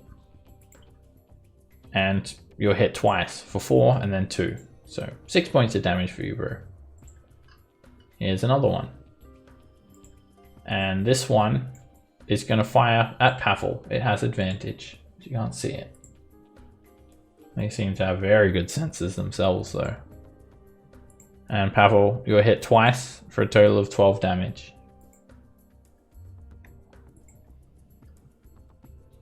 This one is going to fire at you, Pavel. It has advantage. It starts letting loose. Miss, miss, miss. And hit for 4 damage. You guys are just seeing dozens and dozens of bolts just arcing and flying over this chasm towards you. Scamp.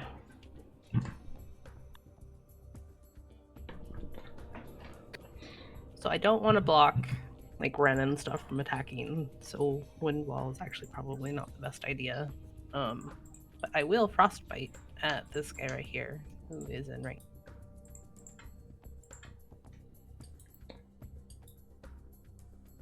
Sorry, which one? I missed it.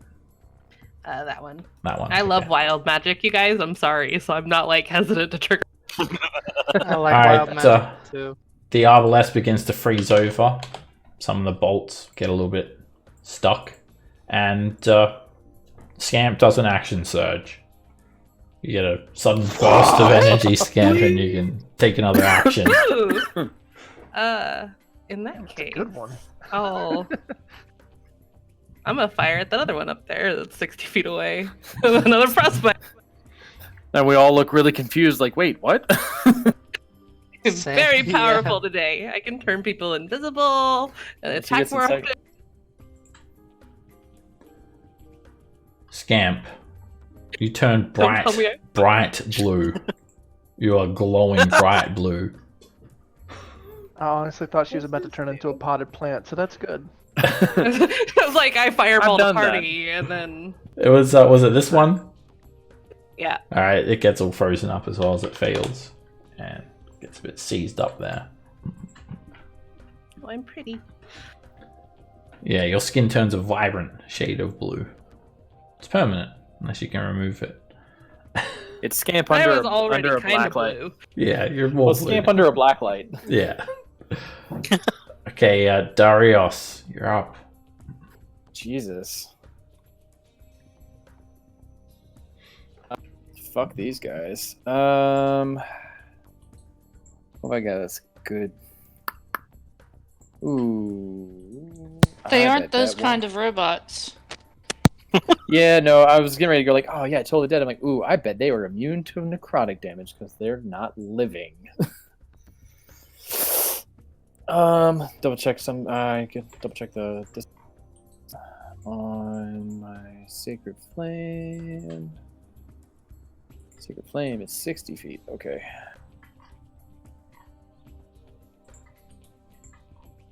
Yep. So I'll sacred flame that.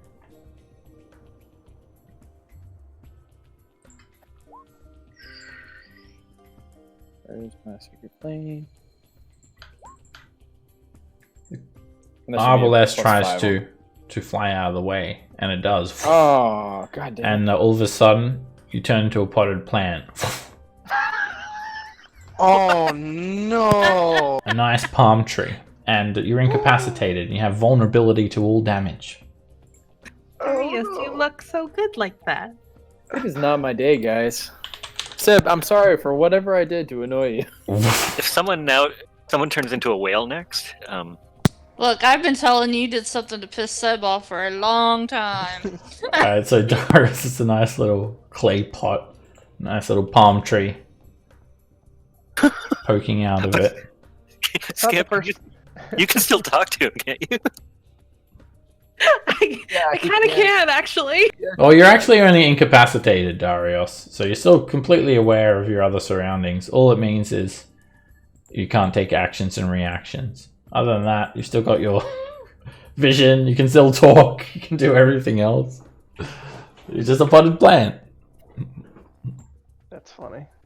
I am Groot.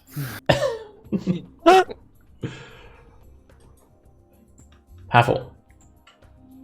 Real quick, I'm gonna look at Scamp and all that other cool stuff when she did magic happen. Now she's blue. And look at Darius turning into a potted plant. Then look at myself. Take out my pistol. Aim. And on my other hand, I cast Chill Touch on. I don't care if I miss this one. No, you don't. You cast What do you mean? Fireball centered on yourself. Oh no! No. Wait, can I counterspell myself? I'm guessing it's a no. Don't think it works. You can't cast. No, Counterspell why would you counter? yourself. You didn't think you cast the fireball. You don't use any components for this, Pavel. Doesn't require any components, so it's not feasible. What about absorb elements? Yeah, you can use that. You still got your reaction. Trying to make it hit Roland, but it's not hitting him. No, it'll go. Stop It'll be it'll be away from Roland and Scamp. So dexterity saves, and Pavel, you need to roll 8d6.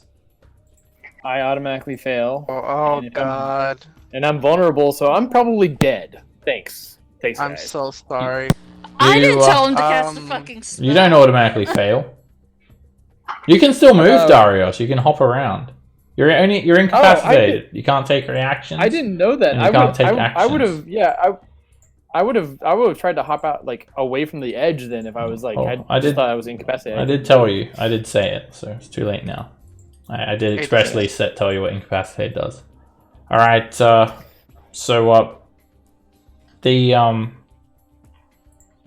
the DC, Pavel, will be your spell spell save DC, which is 17. Oh no. Yes. Alright, Cage, you're hit for 25 fire damage. Pavel, you absorb it down to 6. Woo! It's a dex save, but strength with a 4. You fail, Darius. So you're hit for 50 points of fire damage. I am so sorry. And, Am I on potted plant still? Yep. Still a potted plant. You get quite badly scorched. The clay pot cracks. All of your fronds are burnt. And Ren, you are completely surprised by this. So you're hit for 12 fire damage with a success. Yeah, I did not expect Pavel to cast a point blank fireball. You are correct. The hell? Oh yeah, Cage, if you have resistance to fire, then you take half. You take 12. Yeah, I just took 13. It's rounded down. Oh, okay. So I get 1 back. Yeah. Alright, that happens like basically at the same time you do the chill touch, Pavel. Alright, 2 things after that. Pavel immediately looks at himself a little bit burnt because of absorb elements. Look behind, having hit his friend. Then at Darius, not knowing if the plant is okay, even though it looks pretty bad. And second Almost thing, a burning basically, second thing, Seb, because I casted technically a cantrip, even though it was a fireball, can I still use War Mage? I think War Magic. Yeah, Yep. War Magic. There you go. Cool. Then I'm gonna. You haven't done a spell as a bonus action, so you can still cast this spell. It's not a cantrip. Cool. I'll just post it just in.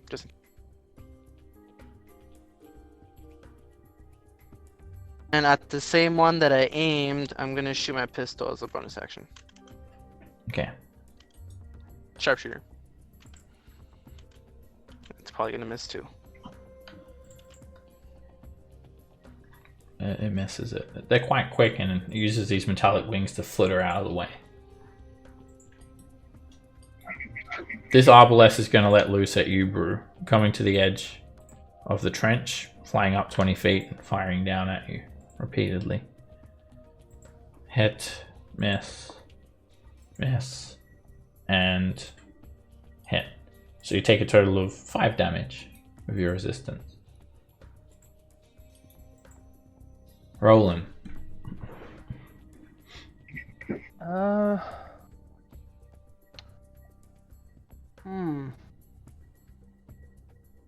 literally all I have is magic. So the first thing I'm gonna do, I'm gonna move a little bit to here, in fact. Yep, perfect. And then I will bonus action. I hate to say this, but did you roll for wild magic for Pavel's absorb elements? He only does 1 wild magic per turn. Per action. You didn't have to do it again. He's already suffered enough, Ren. Scamp got the action surge, so she technically had 2 actions. That's why. So, okay, this is. Pavel didn't suffer. Dario suffered. But no, he didn't have to. He didn't have to roll on wild magic when he did absorb element.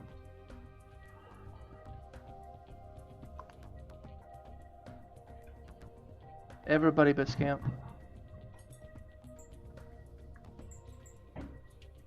Is my movement slowed because No. of a potted plant? Nope, you're just hopping along really quickly, jumping up and down in your potted plant form. You can't take reactions though, so you can't. Yeah, you can't take a reaction though, Darius. Okay. Your reaction is. Sorry. I'm gonna have to step back But- and take a running jump. It does actually like repair some of the pottery a little bit, but sparks a little bit of life into the leaves. You have a green thumb, Roland. Make an athletics check for it. Oh, there we go, 26. Alright, you leap across. You can see Scaladar. These large metallic electric scorpions have already started to move in a bit closer. There are many of them. And Roland is hesitant to cast a spell on one of these things. He's seen every time somebody's cast a spell on one of them, something crazy's happened. So he's not gonna do that.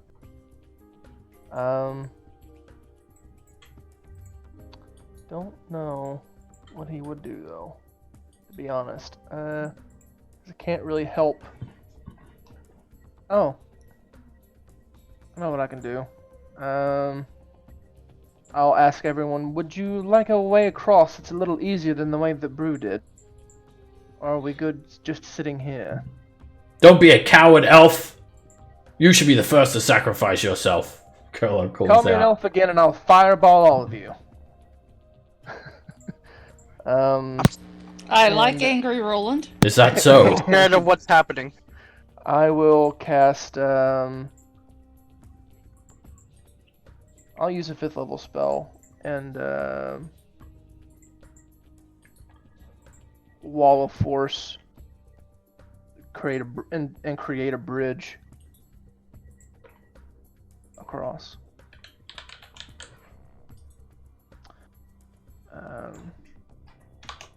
Alright, it can be 10 foot panels. How wide did you want it to be?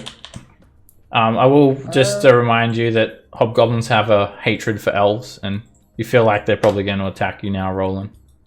He's already starting to pull out his quarterstaff and point it at you. You do feel quite vulnerable now, but yeah, hobgoblins and elves, they absolutely despise each other. Oh, well, I didn't get that impression when we were in 3rd level. But okay. Well, I mean, in that case. Well, you're not actually an elf, though. Well, yeah, I know, but they obviously don't know that. All right. Well, I mean, does he do that before I cast the Wall of Force? Well, he hasn't actually taken his action yet. You just feel like Okay.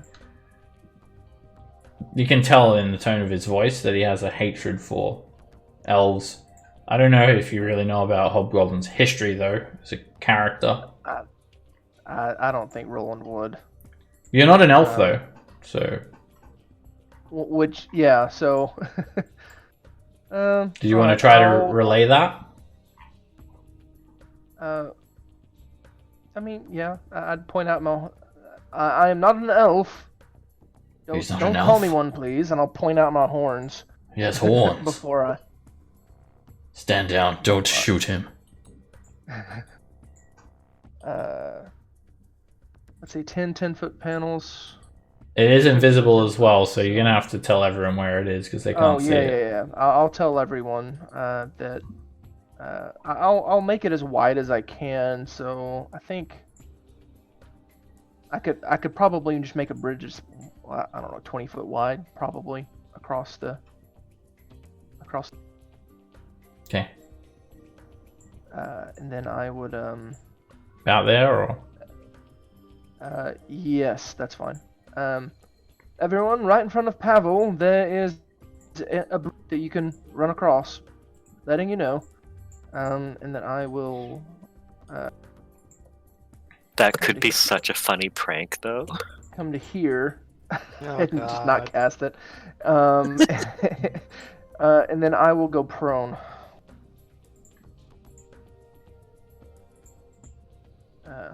So hopefully things don't. Hopefully I don't get the concentration knocked out of me. We'll see. Alright, Kurlog is in the midst of pointing his quarterstaff at you, and then he takes a closer look at you. Oh, you're not an elf! I guess bets are off. And he just starts like handing some coins to the other hobgoblins and whatnot. Like they made some sort of bet that you're gonna die or something like that. Or they were hoping that you were gonna die. It's been voided, he's not an elf. Elves don't have horns. some sort of plain touch. But yeah, they don't do anything to help you at the same time. Yeah, I figured they wouldn't. Cage, you're up. So, knowing about the wild magic, I'm going to get out of everyone's way here. And I'm going to fire. Let's see. Fireball. Right in the middle of these guys. Okay, I'll give you the template, and if you need to adjust it, you'll have control of it so you can move it around. Oh, okay. There's a template for you. 20-foot radius. We have 2 people that cast Fireball now. Nice. I think that should get them all. Well, and Pavel can. Someday. No, you just did. If you go down one, you'll hit more. There we go.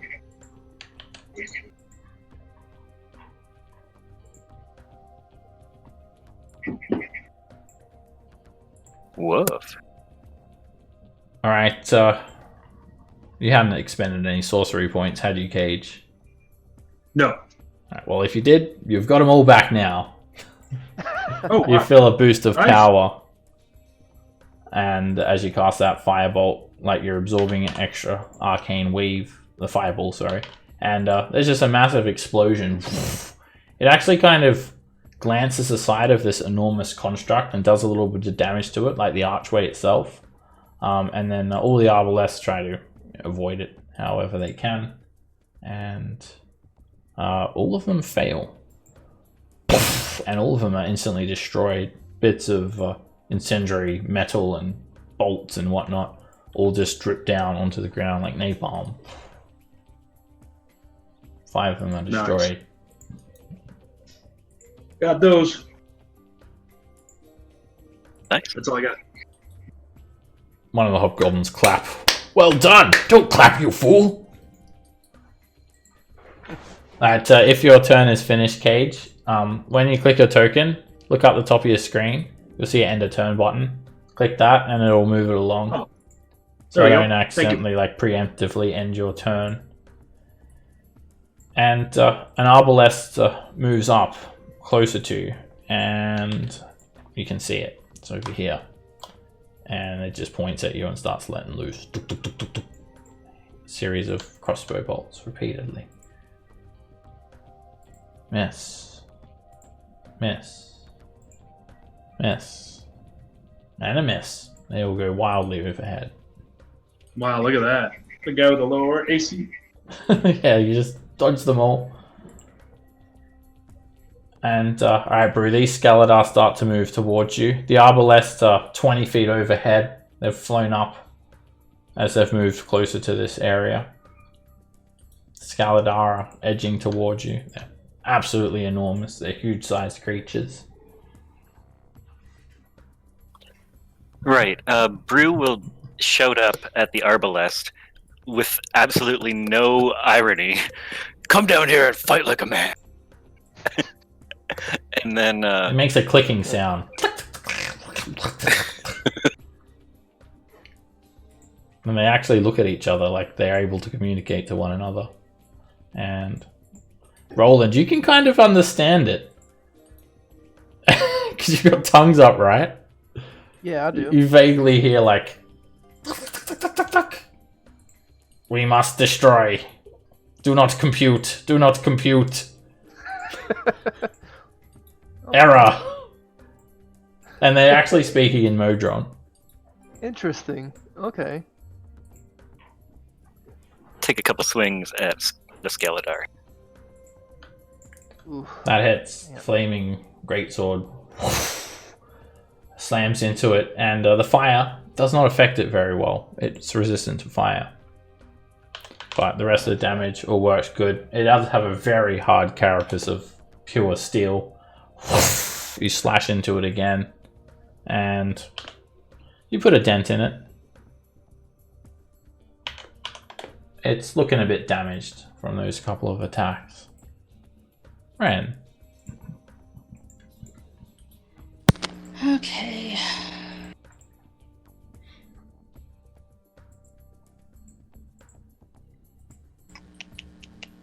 Now when you walk over, you're literally just walking across a nothing, but it's solid ground. Okay, bonus action. Dash to get here.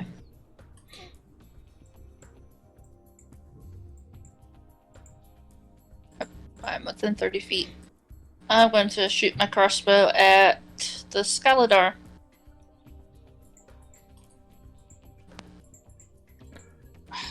And the crossbow jams. Maybe you're scared of heights. Get a little bit freaked out when you cross the tunnel. Maybe your hand crossbow is jealous that it can only fire one crossbow bolt. Maybe it really likes them, doesn't want to harm them. And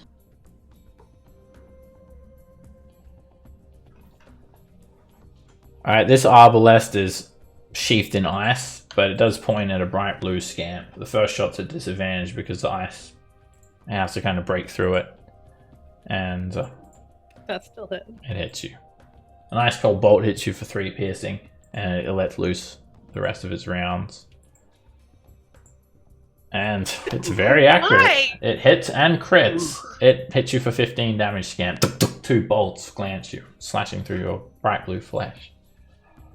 And it's just whirring, standing up and down. That's rough. Hobgoblins are just whispering among themselves. I could have sworn he was an elf.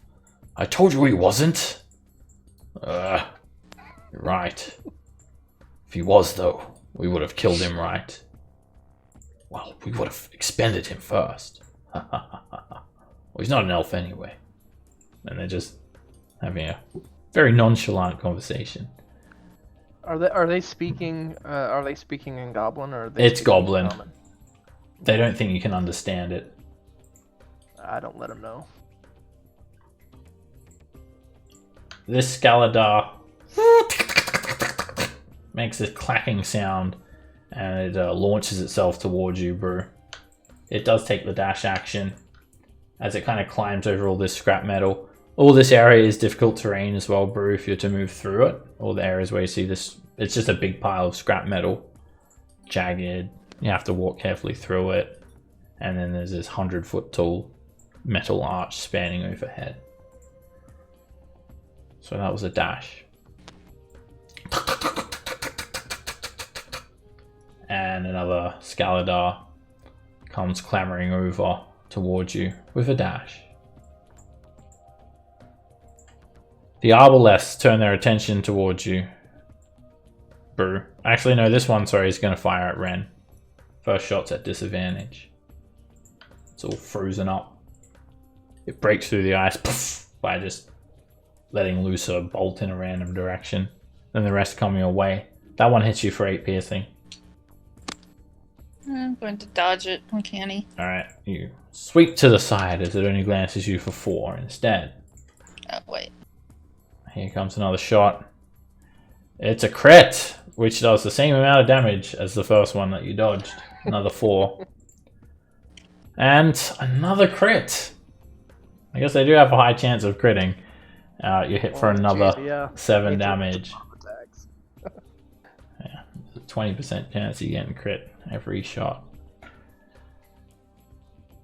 And that's its turn. Alright, this one will attack you, Brew, so these are all coming your way. They come from the southwest, and they all miss you. And, alright, this Scaladar, as you're just swathing it with this massive flaming sword, it tries to grab you with a massive metallic claw. And it misses you as it chomps down above you.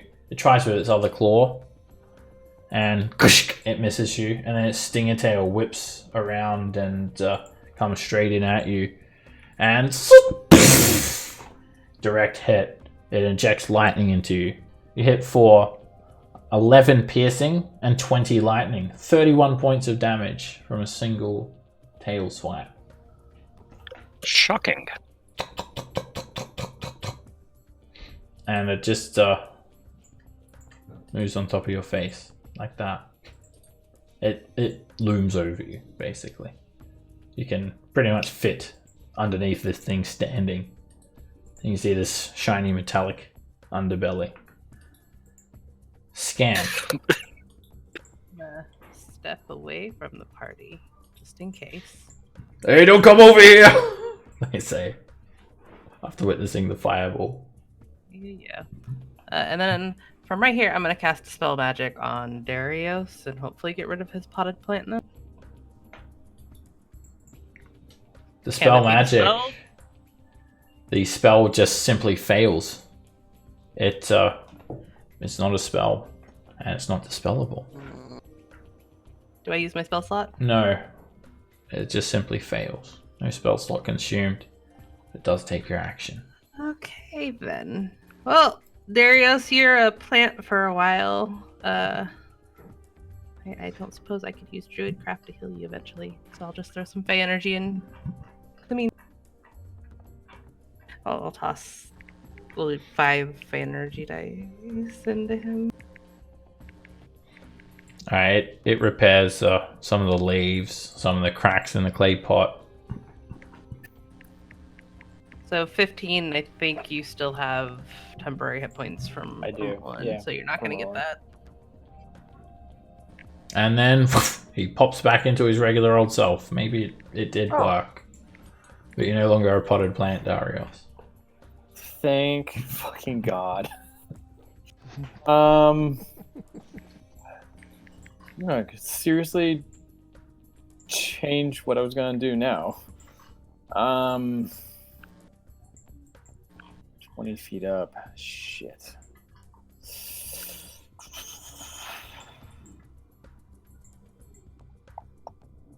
Okay. I'm going to... Do I have any... don't. Shit. Yeah, that's fine. I will...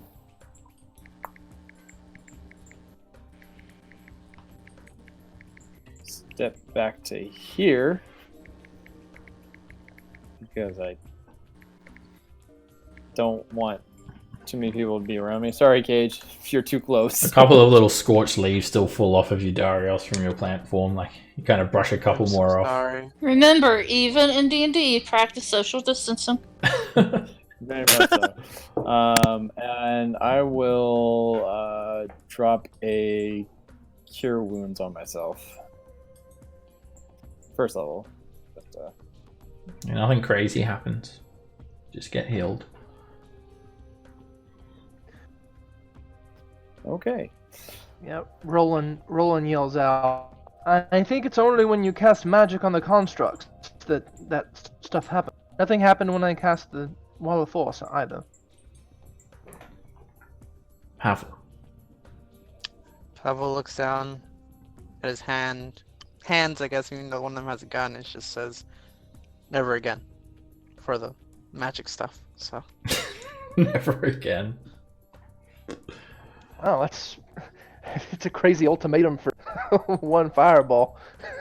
For now, at least, I guess. Come on, Pavel's a teenager. He's basically only in ultimatums. It's the only way he deals in. I'm gonna shoot this one with Never drink it. and then I do it again later.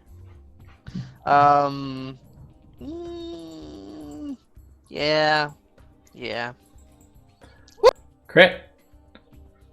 Yeah, that And sounds it just rips the arbalest into shreds. It joins a pile of scrap metal on the ground. Now this one.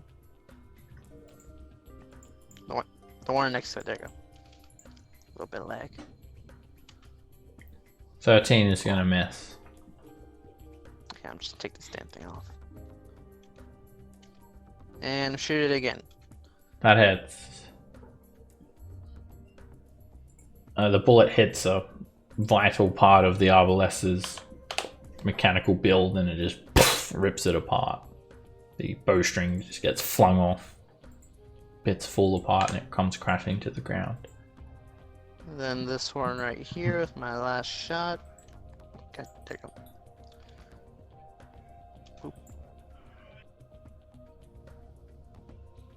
That's a hit. And it clips the arbalest. It sends it whirring around, doing quite a lot of damage. Doesn't destroy it. Alright. 5 more feet. And The arbalest turns and fires at you, Paffle. Lets loose on you. That hits for 6. It crits you for another 8. It misses. And it hits for another 4. 18 points of damage. 18. And it just hovers up and down there, letting loose on you. Rolling. Alright. Well, I don't want to get rid of the Wall of Force just yet. I'll stand up. Oh, should I go over there then? Well, only if you want to.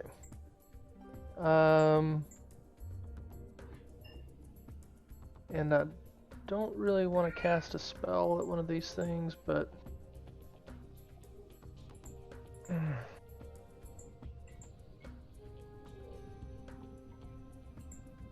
move back a little bit. And let's hope I don't blow myself up or turn into a potted plant or whatever. I'm going to throw a firebolt at this one here that looks torn up.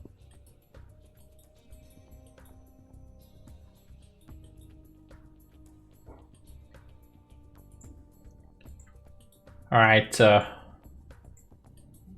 that's a hit. Firstly. That destroys the arbalest. And I need everyone except for Brew to roll me a D100. Oh no. Oh, I think I know which one this is. I think this is a good one.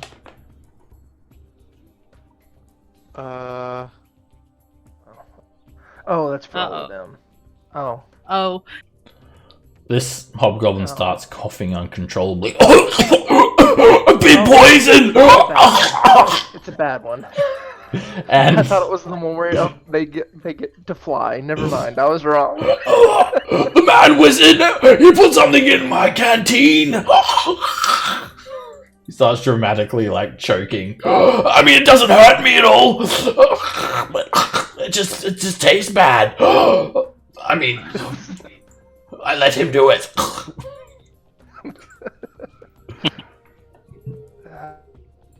Very, very dramatic. Then I guess I'll go prone again. For now. Oh, and by the way, Cage. Earlier, when I did the just to make sure you got it, when I did the Mantle of Inspiration, you got 11 temporary HP. Oh, 11 HP? 11 temp HP, yeah. You can add it onto your current if you like, so that way you don't have to keep track of. Yeah, it's easier to keep track of like that. Okay. You can just deduct it from your green circle. Just letting you know, I do that quite often. So that's my turn. Alright, Kurlog just whacks this hobgoblin straight over the face. Snap out of it, you idiot! And yeah, just pummels him straight over the face. Yeah, I'm not poisoned anymore. You can just see him like barely able to breathe. I need you to pay attention. And he says this in Goblin. Mm-hmm. Once they've taken out the Arbalest and the Scaladar, we'll gather the Flame Captains, report to the Captain, and then we'll purge that filthy gnome from his palace. And then Scaladar will be ours. Sounds really good!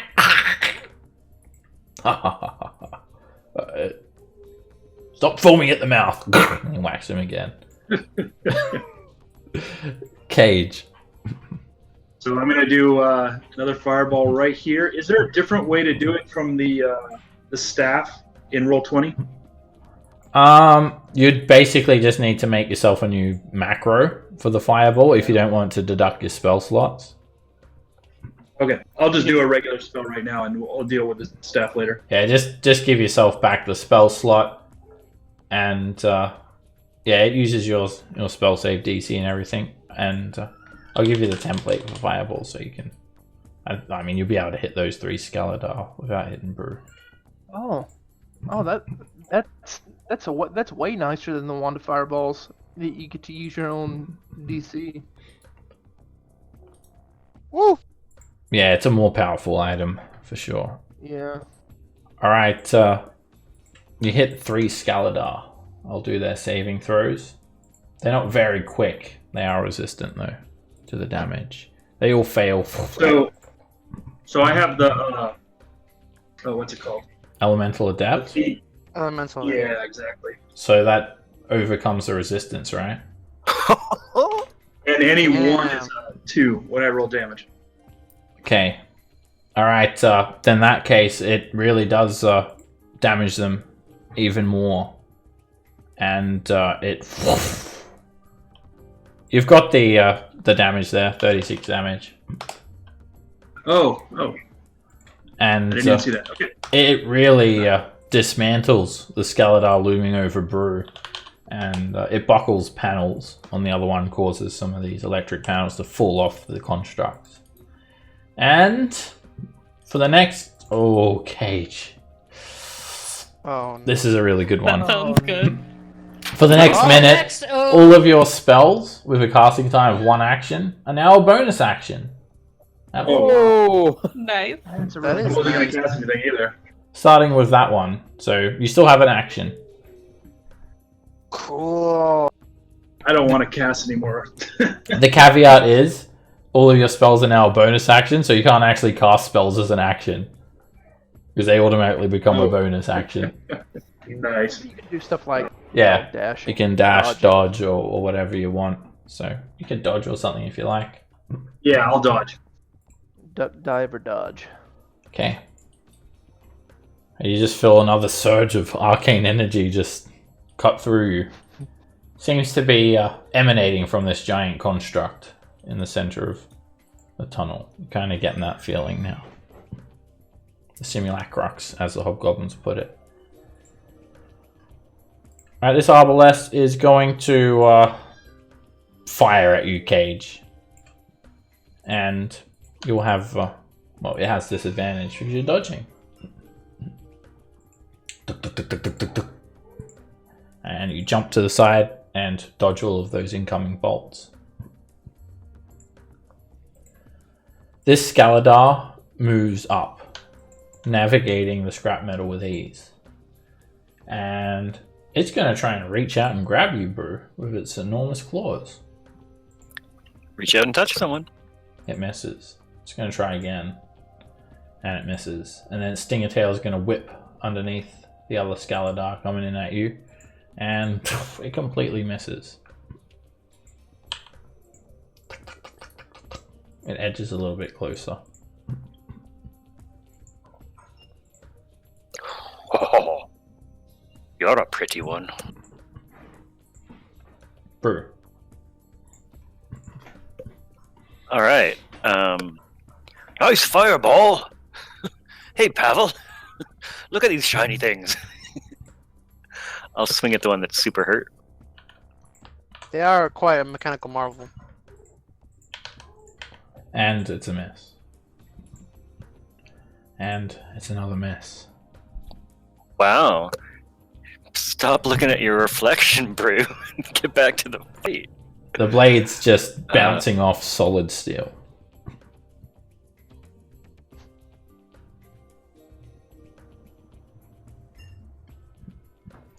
When you move there, this Scaladar comes for you with one of its massive claws. Ah. And it snaps and misses.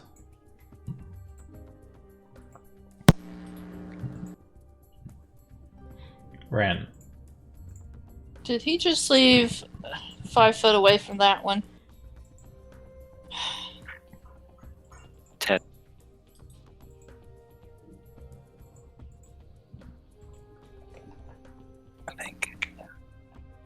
It looks like they have reach. Well, no, I was referring to my sneak attack. He has to be within 5 feet. Both of these he's ones within are 5 feet of them. engaged with Brew. Okay, yeah, he is. We'll move up here. I'm gonna shoot that one.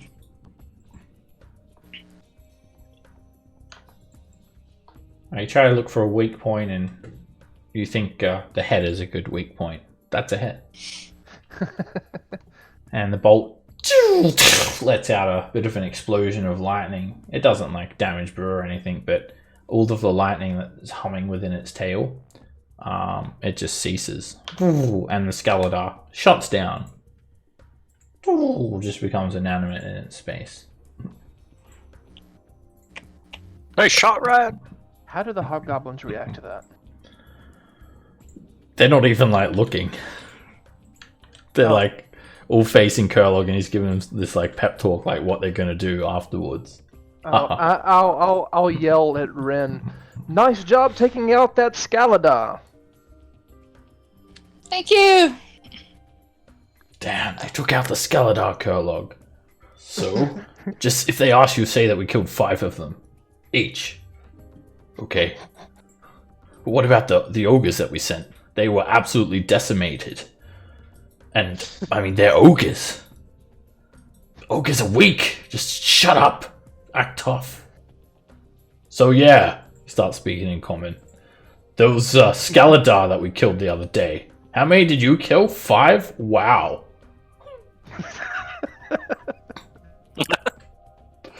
I just wanted to see how they would react. Skeletor comes in for you, Brew, and tries to grab you.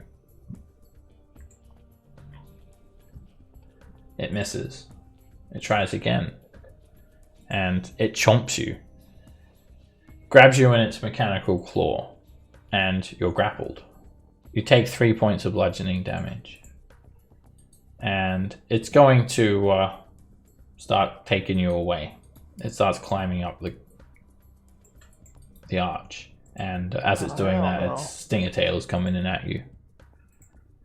And it lines you up. It just holds you straight in place and plucks that stinger tail straight into you. Straight onto your nipple. And you hit 18 lightning damage and 6 Fair enough. piercing. I think it's pierced, to be fair. It conducts. It conducts its tail. If the picture is pierced, yes. Yeah, you hit for 14 points of damage. Oh, sorry, 24 points of damage. No, wait, did that? Yeah, 24. And it does give you a bit of a reach there, Brew. 10-foot reach.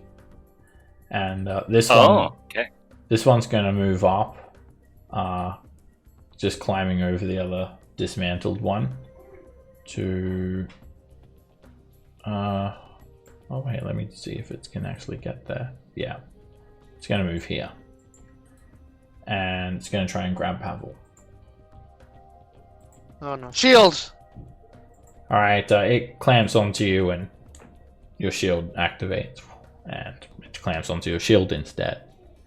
It's going to try with its other claw, and it just can't get a grip of you. The shield causes the claw to slide off, and its stinger tail tries to break through that shield, and it doesn't. It completely misses. Stinger tail goes over the top of your head. This one is just shut down. It's not really destroyed. Put it out of commission. Scam. Alright, I'm going to we're gonna I haven't used it in a while, but we'll go ahead and use one now. We'll throw a heal baby down. Like Hill Baby is looking Very sick when Hill Baby comes out. Like it just has a look of being nerfed. Like Oh no! Baby got nerfed. Hey, he still hard. gets to heal 7 times, which is pretty good for a 2nd level spell. you don't know what they've done I'm to me, gonna- Scam. No, you'll be fine. I'm sure. Just heal them over there. You guys go step and heal. And bask in his rainbow puke. Help me, Scam. And I don't know if this is possible, but you go an even brighter shade of blue, Scamp. You're like kind of look featureless now because you're so blue. You're just like a blue So it is. shape. It is not just when we attack. Ultra Smurf. Good to note. Ultra Smurf. And actually, Hill Baby turns blue too because of that. I'll frostbite the Scaladar guy as my main action, because I can only attack with spells, guys. This guy? I don't think I'm close enough to fireball anybody. Alright, you do feel a strange sensation, Scamp. But nothing comes about that you know of. You do feel a little bit of a tingle. And the Scaladar, it fails. One of its giant claws get frozen over. It does not resist the cold damage.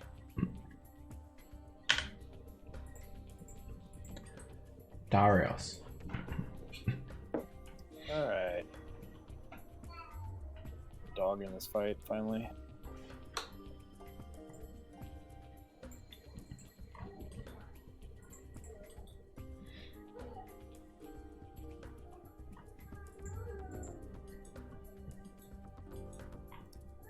Yeah, I'll go ahead and use my action dash. So that's going to be 10, 20.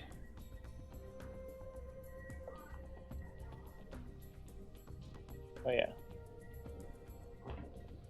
Actually, that's 20 there. Last 30 put me right on the heel, baby. It's not difficult terrain to. Oh, you weren't counting difficult, right? No. Okay. Because I started all the way over here, so using my action to dash, I can get to the heel, baby. Like Alright. that's like my in. Blue Hill Baby gives you a high five. And it just I got 10 more feet. it spews this like blue beam over you. Cool. I forgot about that gift. And I will use my Sorry, last 10 to. It's like that, except only blue.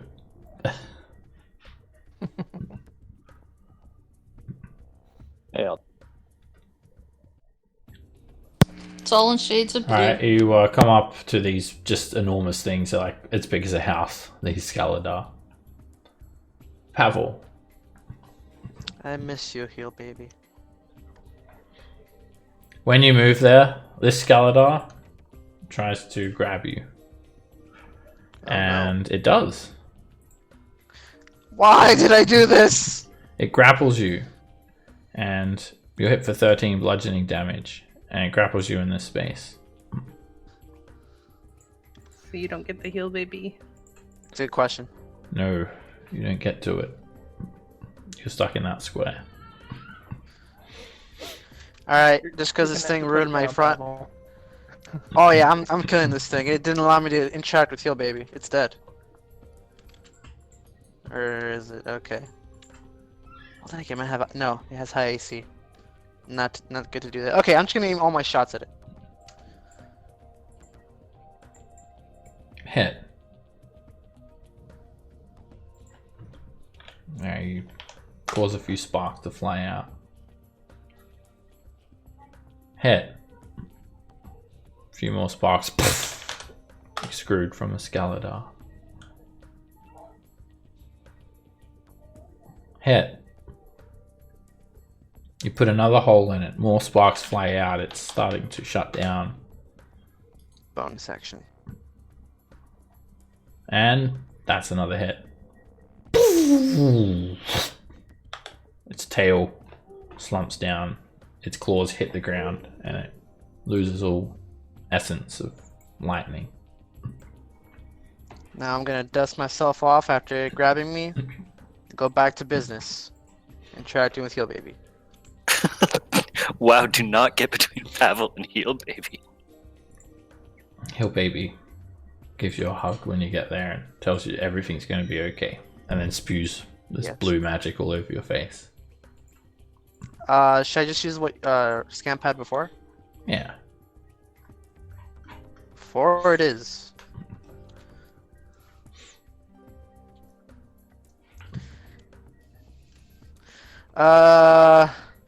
You know something else I don't like? Well, then again, yeah, no, I don't like it. Action search. Okay. I'm gonna aim at this one right here. I'm holding my friend. And Thanks, buddy. fire 3 more shots. That hits.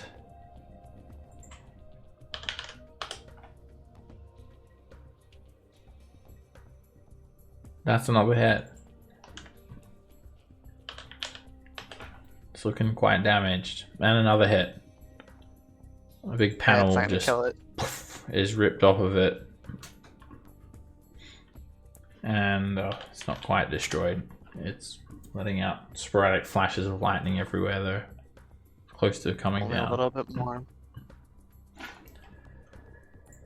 The arbalest whirs over here and lets loose at you, Pavel. Ouch. It hits you for 4 damage.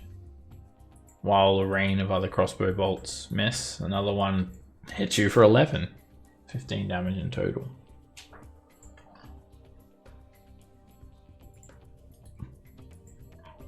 Rolling. Alright. Since it's pretty badly damaged. And I don't want to drop concentration on the wall of force. I'm gonna stay. I'm going to stay prone, and I'll pull out the wand of fireballs and like aim it like almost like a sniper lining up a shot. And then I'm gonna put it over the top of this one. I think I can hit just it without hitting Brew. Yeah. Easily. Yeah, you don't need to template for that one. So I will do that.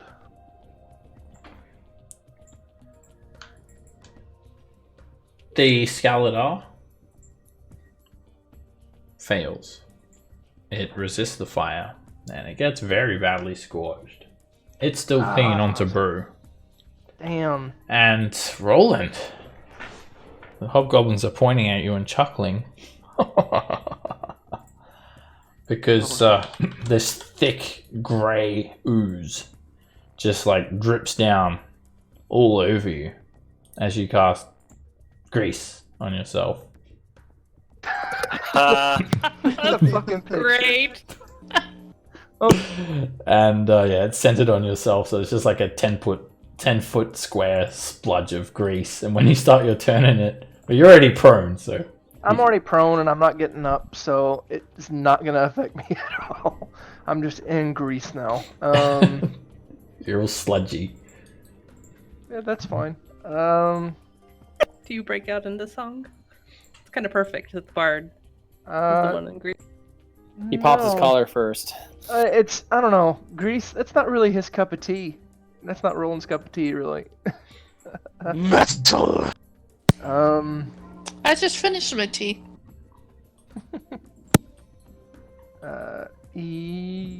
I'm going to. I don't know. Do they have to be within 60 feet for Bardic Inspiration? I think so. They have to be able to hear you and be within 60 feet. Okay. Man, that 60 feet restriction kind of sucks. Well,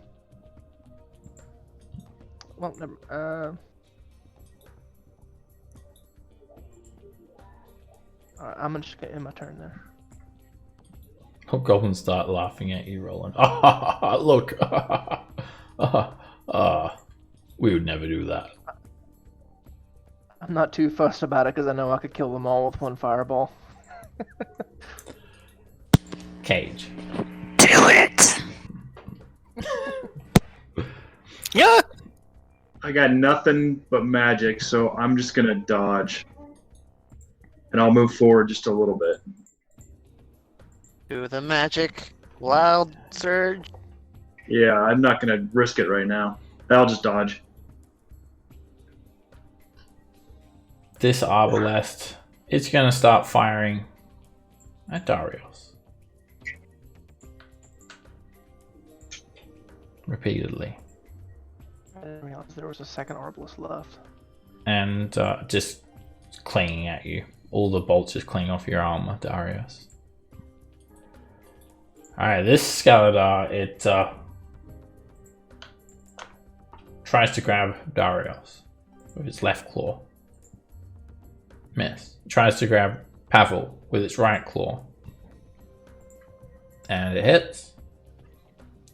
God damn it. Grabs onto you for 13 bludgeoning damage, and it grapples you.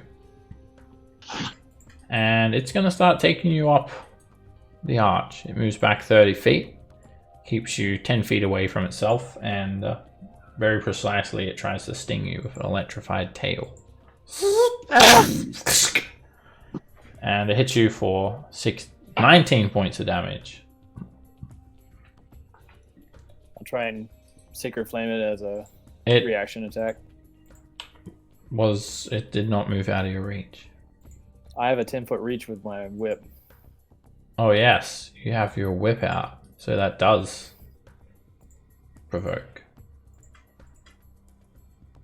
The Skeletor tries to clamber out of the way, but the radiant energy falls down on it and starts to damage this construct. And creatures have disadvantage on saving throws against the next spell you cast, Darius, in the next minute. As long as that spell involves a saving throw. Basically, all your spells become heavily empowered. Way harder to overcome. And you start glowing a golden sheen to represent that. Oh! Brew. Can I swing at the arm that's holding me? It's 10 feet away from you, so no. But oh, okay. Yeah. So there's no way to reach even like the part that's okay. Yeah. Then I'll just try to break out. Or no, I'll throw a hand axe at it. Yeah. Ooh. Or okay, question: Could I drop Sundeath and get my longbow out?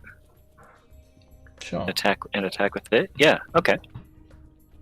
The great bow of death. Yeah, I'm gonna take out that big, oversized longbow Alright. and shoot it at Do you the have one dark vision? that's holding me. No, I just have the Drift cloak. this drift cloak. Yeah. Okay. Alright. The light goes out a bit because when you drop Sundeath, it goes out. You draw the longbow. Yeah, and then Both your shoot arms are it free. This thing is holding you a little distance away. Okay, and then shoot at it with this great big bow. Alright, using oversized longbow. Alright, that hits it. You just really draw back on this tremendous sized arrow and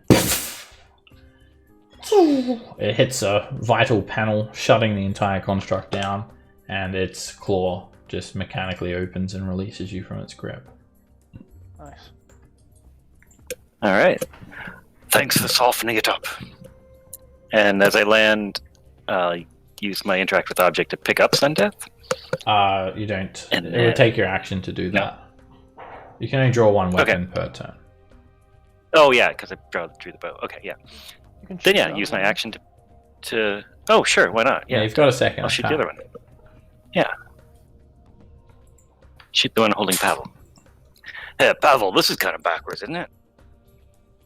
And Yeah. you put another Yeah. enormous arrow in the enormous longbow, and it hits it. It does resist the damage, but it damages it nevertheless. Ren.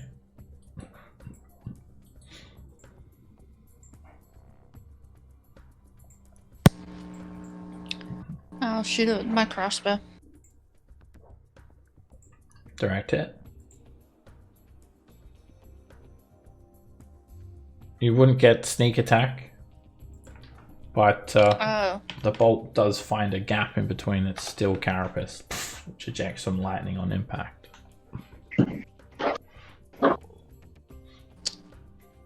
Okie dokie.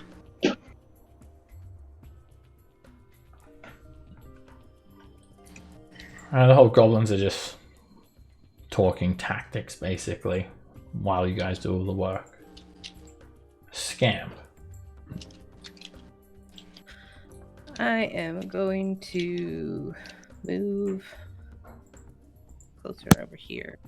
And then we will produce flame at that guy flying in the air over there that's kind of lingering around. Not produce flame. Frost. Roll a d10 for me, Scamp. Oh, The cold affects the arbalest, freezing it up. And you feel yourself drop. You actually shrink by 7 inches in height. I'm a normal sized person now. Yeah, you just... Actually, I'm still really tall. I'm still over 6 feet. Yeah, you do feel this kind of a bit of a drop. You think you're falling at first. I'm like 6'9", I think now. Damn. And as we'll leave it for now. That'll be it. No, I'm gonna move forward.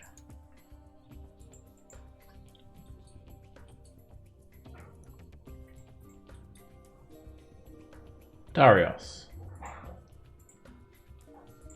All right, I will. Yeah, that's not a save. That's a save. I'm going to, yeah. All my good saving stuff, he has to be within 30 feet.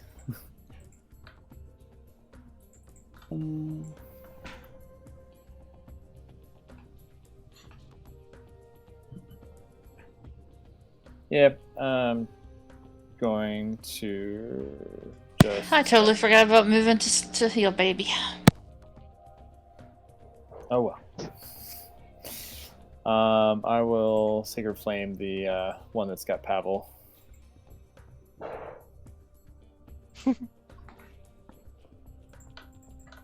Scaladar makes a dex save. It has disadvantage for the empowered Sacred Flame. And luckily, because of that, it fails.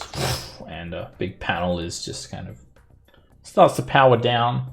And all of a sudden, 3 images of you, Darius. They spread out away from you as you cast a mirror image on yourself. Cool. I'll accept that. And yeah, anything that wants to attack you that can't see through an illusion will have to try and guess the right one.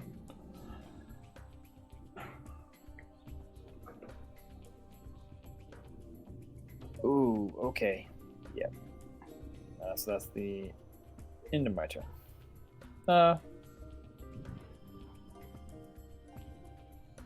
Actually, I'll drop a...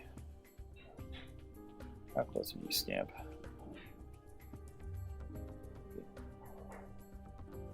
Yeah, I'll drop a healing, mass healing word.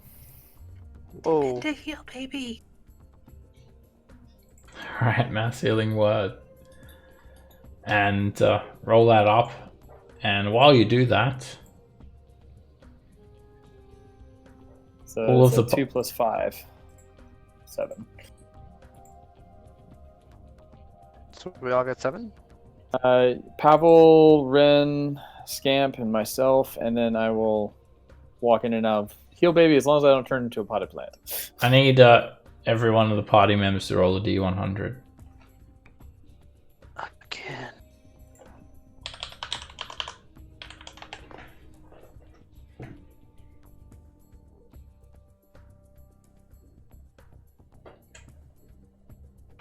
Nothing happens. Oh, brew that gets you because it's 60 feet. So you get the 7 as well.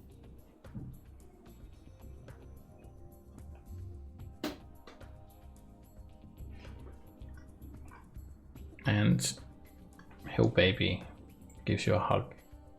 Pavel. Wait, hold up. Pavel looks angrily at this thing and just disappears.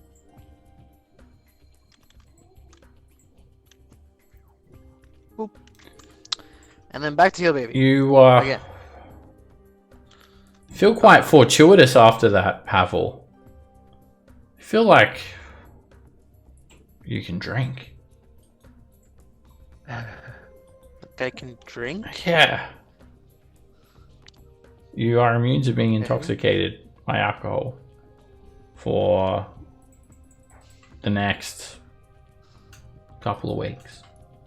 That's not fun. Oh no. I like drinking.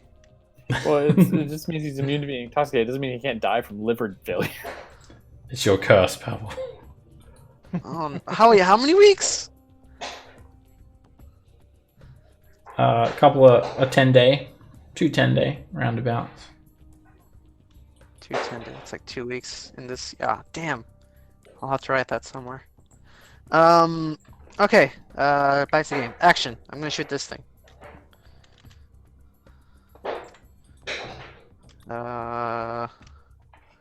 And because I'm feeling lucky, especially because now I can't get drunk. Sharpshooter. Okay. Damn. Never It's a mind. miss. That doesn't make any sense. That's a miss. I know. I know it doesn't. I'll shoot it again. That is. And that's just enough damage to dismantle the arbalist. It breaks apart, falls onto the ground. And then that one right there, I can see it at the corner. Well, it's like a little bit dim lighted, but I can still see it. So I'm gonna shoot it again. And yeah, let's see. Come on. I know. It changes every time. Yep, it does It's a it every complete time. miss. Every You time I can't even click it on, drown it's your like- sorrows because of those misses. I know. It's like every time I click on it, it just knows, and it just like, nope, we're gonna roll it lower. Rolling. Alright, I carefully stand up. Okay. It's hard to stand, but you're able to steady yourself slowly. And then I'll, for my action, I'll throw a firebolt at that thing over there. Skeledar. No, the last remaining arbalist. Okay. I can just see it.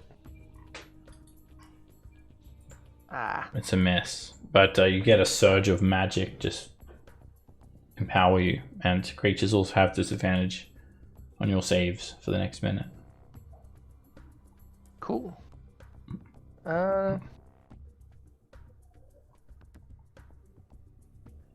Too bad most of this stuff is which I'm pretty sure doesn't work on constructs. And then I will move out of the grease. All the hobgoblins. 15. Oh. And I'm not gonna worry about going prone again. I'm just gonna stay stood up. That's my turn. Hand back the coins. Bets off.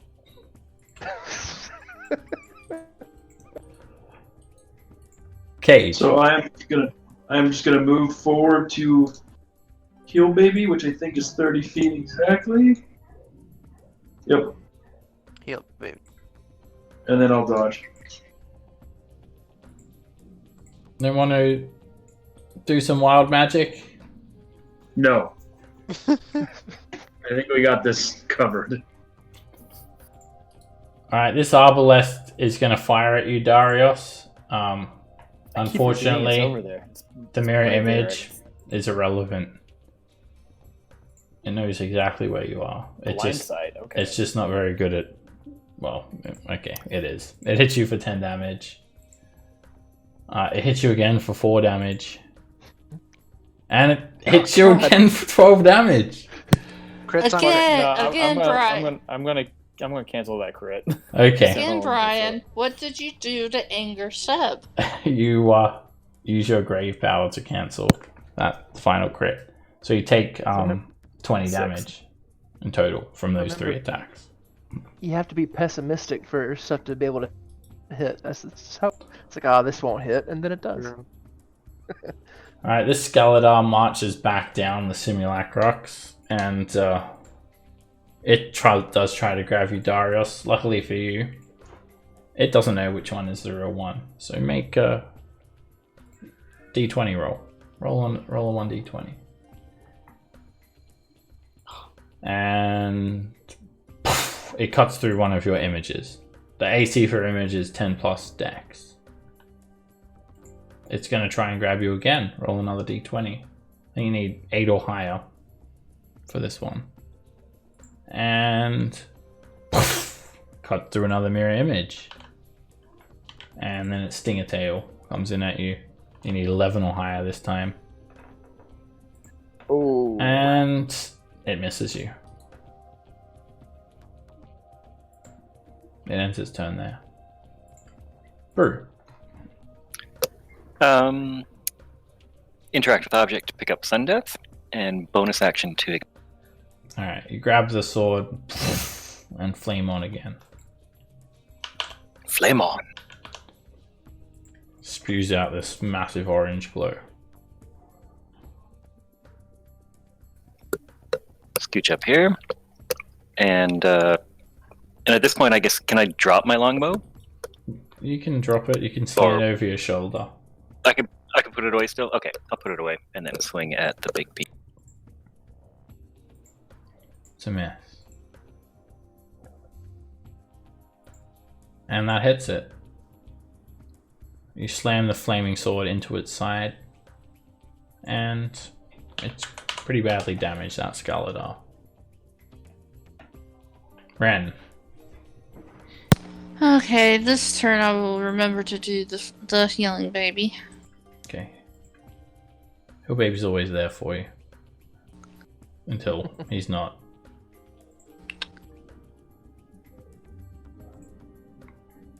This heal baby's putting out work. I haven't rolled below a 4. It's because it's blue. Blue Hill Baby's always better. He's got one more left. And at the Skeledar, I'm presuming? Yeah, the Skeledar. That is a miss. Sorry. The bolt does not get through its armor with an 18. Fuck. Okay. This thing is tough. Scamp. So we'll... Oh dear, everybody's kind of close. We'll...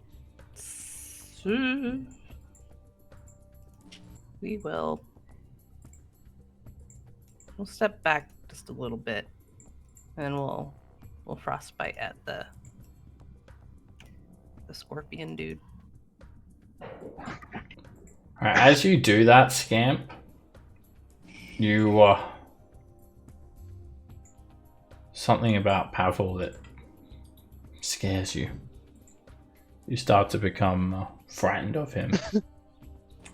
He is a scary guy. And yeah, you're frightened of Pavel.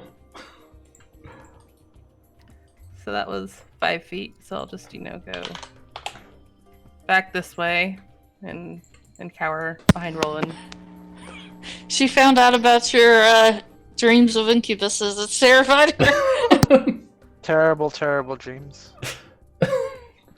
Alright, Dario.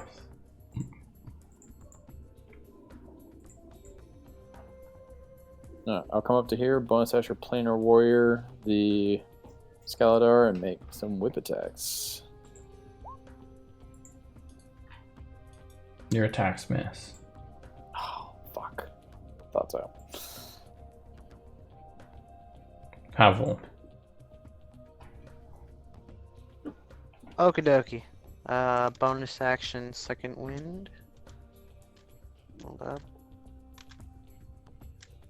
Shit, that's where did I leave it?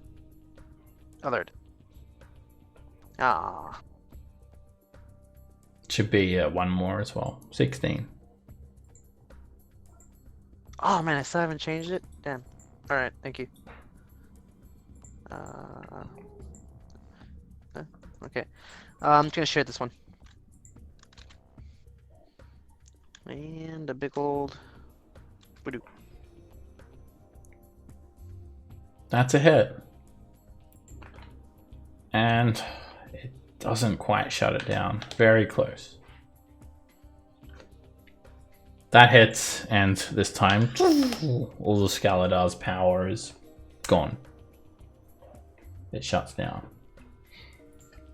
Finally, just one more. This Arbalist. I'm gonna shoot it, and I'm gonna do a little trick shot. That's a hit. Sweet. And it maybe. Let's see. Oh. It doesn't quite dismantle it, but it's very badly damaged. And then alright. I'll just kind of scooch in there with Cage a little bit, like sorry for the personal, business, and get one more here from Hill Baby. And then move out. And that is all Heal Baby has to offer. Oh, baby waves goodbye. Until next time! Goodbye, my friend. And then it disappears with a big swell. It flies around like that and then disappears. Goodbye, comrade. Rolling. Alright, let's see if we can... Well, he'll look oddly at Scamp first, are you okay? He looks weird. I mean, yes, but no more so than usual. Alright. Well. I'm gonna run up to here. I'm gonna run up to here and I will shoot a... Why are you moving, Darius? Where are you going? About to Sorry. be over. My bad. I'm gonna shoot a firebolt at the last construct. And it's a direct hit. Darius was running away from Pavel too. As you do that, you become visible. Strangely, Scamp can see you, and that's the end of that combat. I'm becoming invisible. Yeah, you become invisible. For some reason, Scamp can see you still, though no one else can. And all of those wild magic effects wear off, except for Scamp, who's shorter and blue permanently. Oh. Okay. Wait. Oh, I can drink again. Hell yeah. No, that doesn't. That's still Ah. all of the good We'll effects. find out when it happens. We're in the Undermountain. You're not getting drunk. When we go back to the tavern, I will. But now, that's when I'll find out probably. I kind of want to wait until the hobgoblins try to cross my bridge and then drop it. Oh, that's mean. I'm for this plan. I don't want to work with them. I don't trust them. I'm for this plan as well. I'm going invisible. It's funny. Oh, you know what? Well, I can't. There's nothing I can really test it with right now, anyway. So never mind. All right, looking around, you stand before this massive, enormous metal arch. All this Skaladar is shut down. There's just broken pieces of Arbalest everywhere. A big pile of scrap metal surrounding this area. It's difficult terrain to walk through. And we're going to take a 10-minute break now. That was a long fight. Okay. I'll see you guys back soon. Good. Yes, it was. With a lot of XP though. Damn. Yeah. I had minimized my turn order and I looked up. I was like, oh, they're all dead. And I was like, go walk down the path. I was like, nope, that's not what happened. It was basically almost done anyway, so. Yep. Yeah, Heal Baby was nerfed, but for me, because my wisdom is so high, it's still 76 for a second level heal. It just doesn't seem like a lot since it's 1d6 at a time, but it's not bad at all. No. It was okay. Yeah, compared to a Cure Light, which would be 2d8 at that level, yeah. Yep. Well, 2d8 plus 6, I guess. True. I don't know if anybody else was counting, but I counted Seb's little crossbow things. Had almost 13 crits out of that fight. Jesus. So many. I didn't count them, but there's a crap ton. There was. And those stinger tails that happen sometimes too. I wish that I would have remembered I had the gloves of missile snaring because it would have been so cool for Scamp to actually like catch one of those things. So I awesome. still can't believe I got turned into a fucking potted plant. I'm so sorry that fireball hit you. It's whatever. It wasn't Why your did fault. you do chill touch? Because I wanted it. I thought it would be cool to use wild magic. And then I had the worst roll ever. Look, no. Wild magic love can it. be awesome. But wild magic can also not be awesome. I know that now. So much. Wild Mage is like my favorite class to play as. I usually use the Net Librum, which has like 10,000 effects instead of the 100 in the player's handbook. But my game that I was playing Wild Magic in got cut short because the DM didn't have time to run anymore. So I don't get to play my Wild Mage anymore. That's happened both times I've tried to play a Wild Mage recently. It's unfortunate. Well, I will almost eventually get random. to play. I will eventually get to play Curse of Strahd someday. I played a, or I should say, I ran a game that had a wild mage in it, and we actually uploaded a table into it so he could literally roll. It was a macro he could roll to have the result just randomly pop up. Nice. And it was always like, oh man, this is gonna be bad. Yeah, Unearthed Arcana has basically like a wild magic barbarian they came out with that is like I've got my sights set on that for the next time I'm in a campaign that allows Unearthed Arcana. What triggers it when you get hit? Rage. Just when you're raging, things get wild magic. I think so. Let me re-look it up because it's a different table, and every time you rage, something different happens. But I think it's like it's neat. it's like mostly all good. good. It's like all good. I think there's no like really big negative effects. But yeah, I guess Sep's been on a wild magic kick because in the Sunday campaign that I'm in with him, we were in a we were fighting in like an arena, but the arena had this thing to it. So it's basically a wild magic arena. So at the beginning of every fight, some different kind of wild magic thing would happen, and that rule was set in place for the fight. So like the first fight, at the start of everybody's turn, you had to roll for another surge. So that was a crazy fight. And then the second fight was nobody could stand up, so everybody had to crawl around everywhere. And the third told fight, me about those. the third fight, we were all underwater, and we got really lucky. We were all underwater. We were fighting a dragon turtle, and the wild magic for that one was at the beginning of every turn, there was a random fireball that would explode on a random person. Oh, jeez. But we got lucky that we were underwater for that one. And then the fourth fight was no magic. So no magic items, no spells, no nothing. But we got lucky with that one too, because that fight, the guy didn't actually want to fight us, so we just beat the shit out of him. Yeah. But yeah, that was really fun though. It was a really cool format for it. Yeah, It sounds like it. Absolutely, like adore wild magic stuff. I don't know why, because it is chaos and it has a chance to negatively impact the party. But I don't know. I find the chaos fun.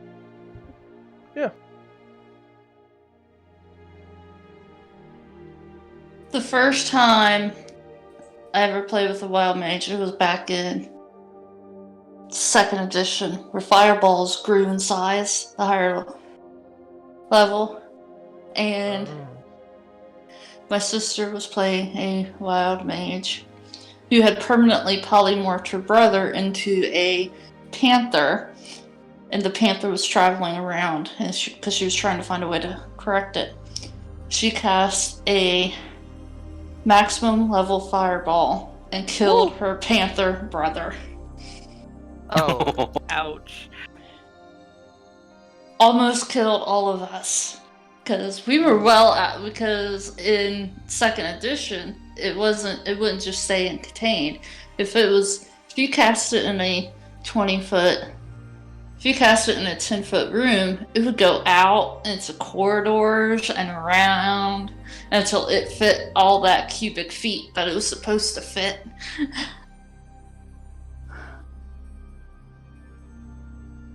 Reading over this barbarian wild magic table, most of them are good, with the exception of like if there's creatures around you, because it doesn't spare allies with the effects for like blind and damage.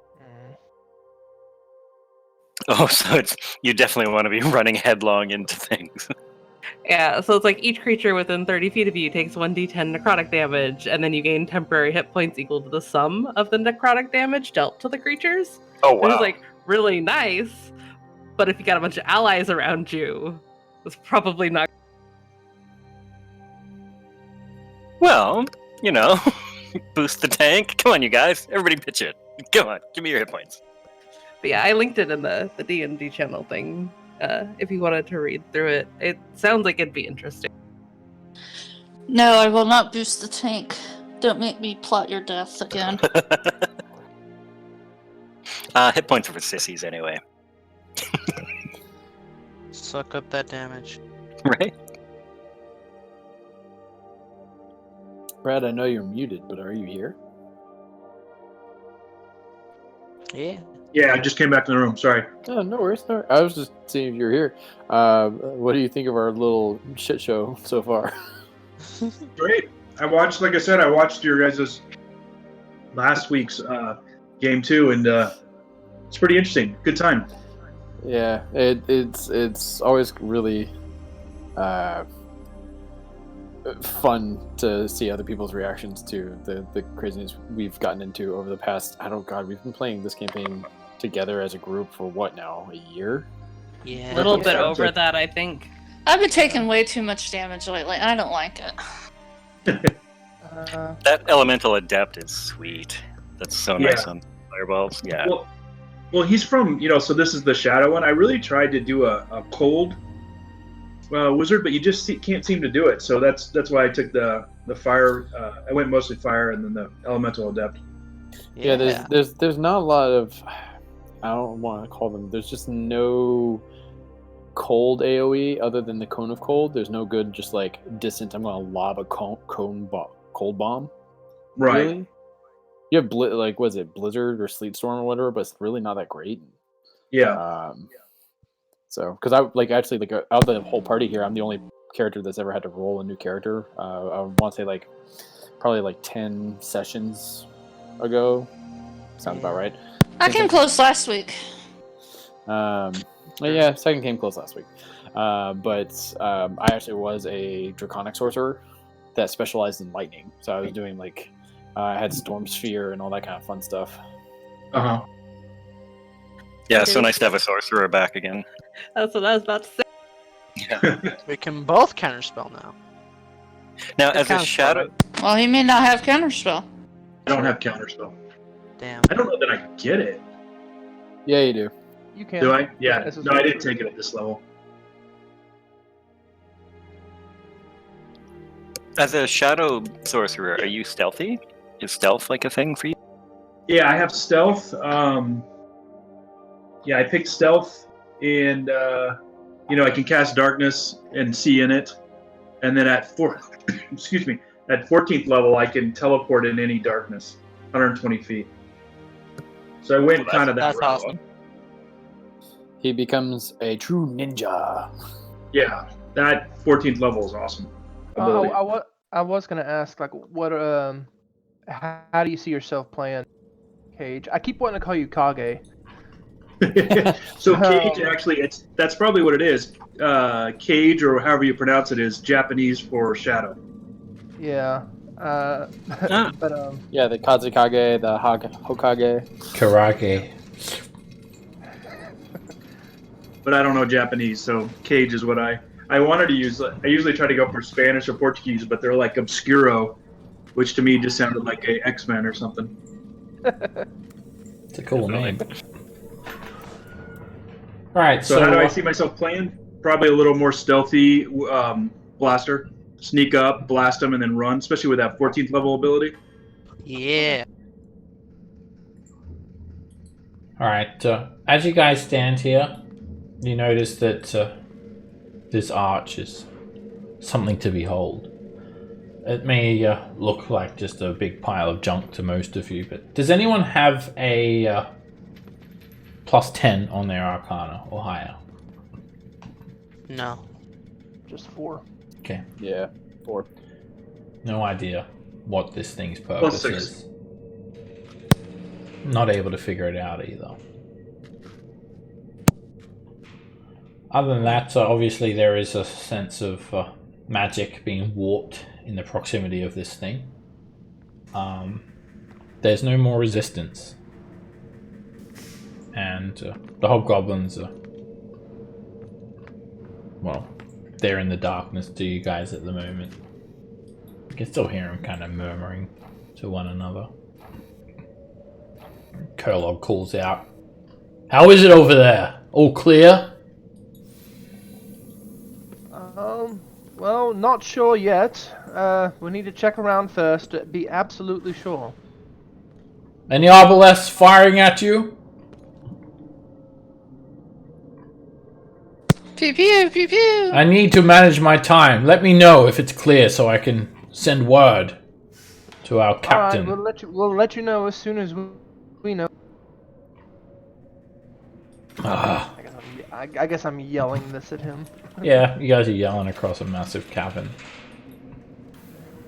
Is all this red rust or blood? It's rust.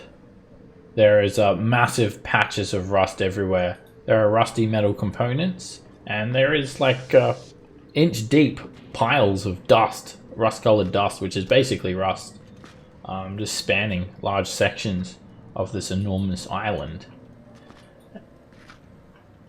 And the arch is 100 feet tall. There's a trench completely surrounding it, and it looks like the Skeledar were welding pieces onto this arch, or in the process of it when you shut them down.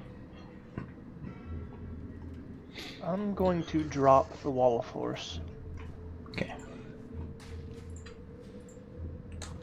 I have ideas why they did it, but I think You know, I think think I'm the Pavel would only know. one they didn't target that entire fight. So it's clear, right? You don't sound like you're being attacked. Not that we'd make noises if we were being attacked. Of course not. Then how can you expect us to? Because you're not hobgoblins!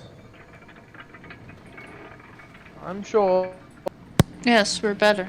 We're going to assume that it's safe over there.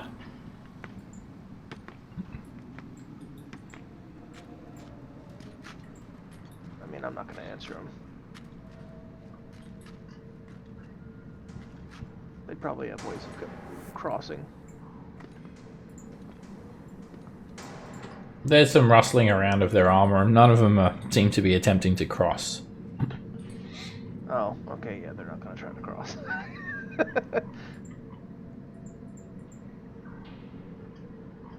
Come and report to us when you are certain that it is clear. We'll move on to the next stage of luring out this evil wizard.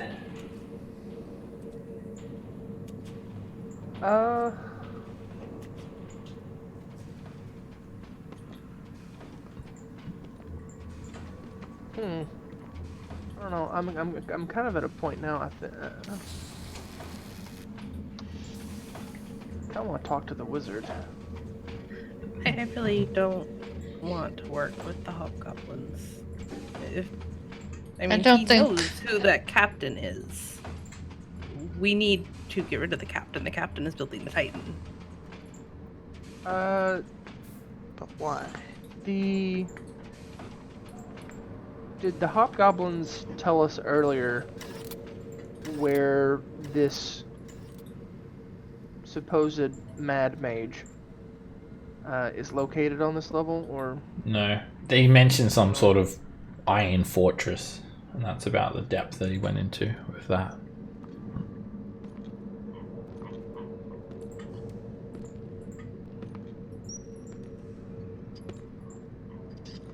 should we tell them that it's clear and then we can move on, or what do we want to do? I mean, yeah. Realistically, we can tell them it's clear and they can get over on their own damn time. Yeah. They haven't really attacked us either, betrayed us yet. I don't know. I'm fine with telling them it's clear. I would like to ask them, since we've now done them a favor, about their captain. That seems reasonable. Alright, it's all clear. I've already assumed that. Come back over. I've already sent word to my captain.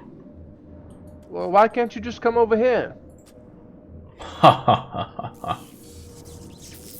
There's no need for that. That's not part of the plan yet. We're rounding up the flame cannons. There's really not a need for us to go over there then, is there? Flame cannons. Cool. You've done your part. I understand if you do not wish to participate further. You are released from duty in that case. Unless you want to help some more. But of course, you probably don't want vast riches. Ha ha ha. Good old vast riches. Yeah, I'm sure you personally have a ton. Mm-hmm. How did you know that? Not that it leaves me vulnerable to anything. It is my strength, purely. They're not very good at detecting sarcasm, I don't. There is, Yes, Hobgoblin the Magic Dragon. a great treasure hidden by a devastating construct in a cave to the north. We do believe that if this is one of Trobriand's creations, and if you take it out, well, that evil wizard will have no choice but to face you, to face us. But I mean, we would let you have all the vast riches and whatnot. Well, that's up to you. Well, can we speak to your captain? Yeah. No, you cannot. Why not? Because you don't have the rank to do that. Oh, How do we get well, the rank? Yeah. I mean, yeah. oh, I mean, he's gonna tell us that we have to go destroy that thing up there. You have to go destroy the thing up there. Torture. Ah. Don't Well- give them ideas.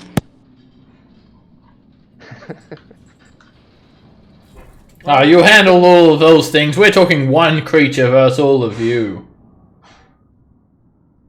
Are you saying that you're incapable? Can we kill Well, them? obviously you're incapable.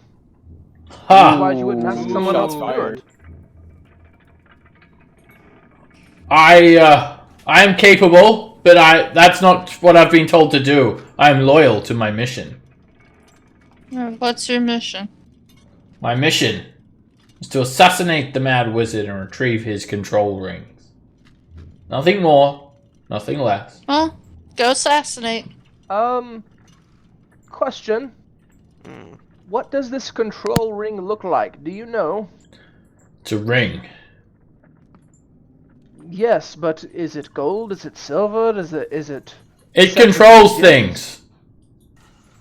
Alright, well that's not very specific. I He figured doesn't someone have a of great fucking power clue. such as yourself would... My conscript is vague, with unimportant details like that.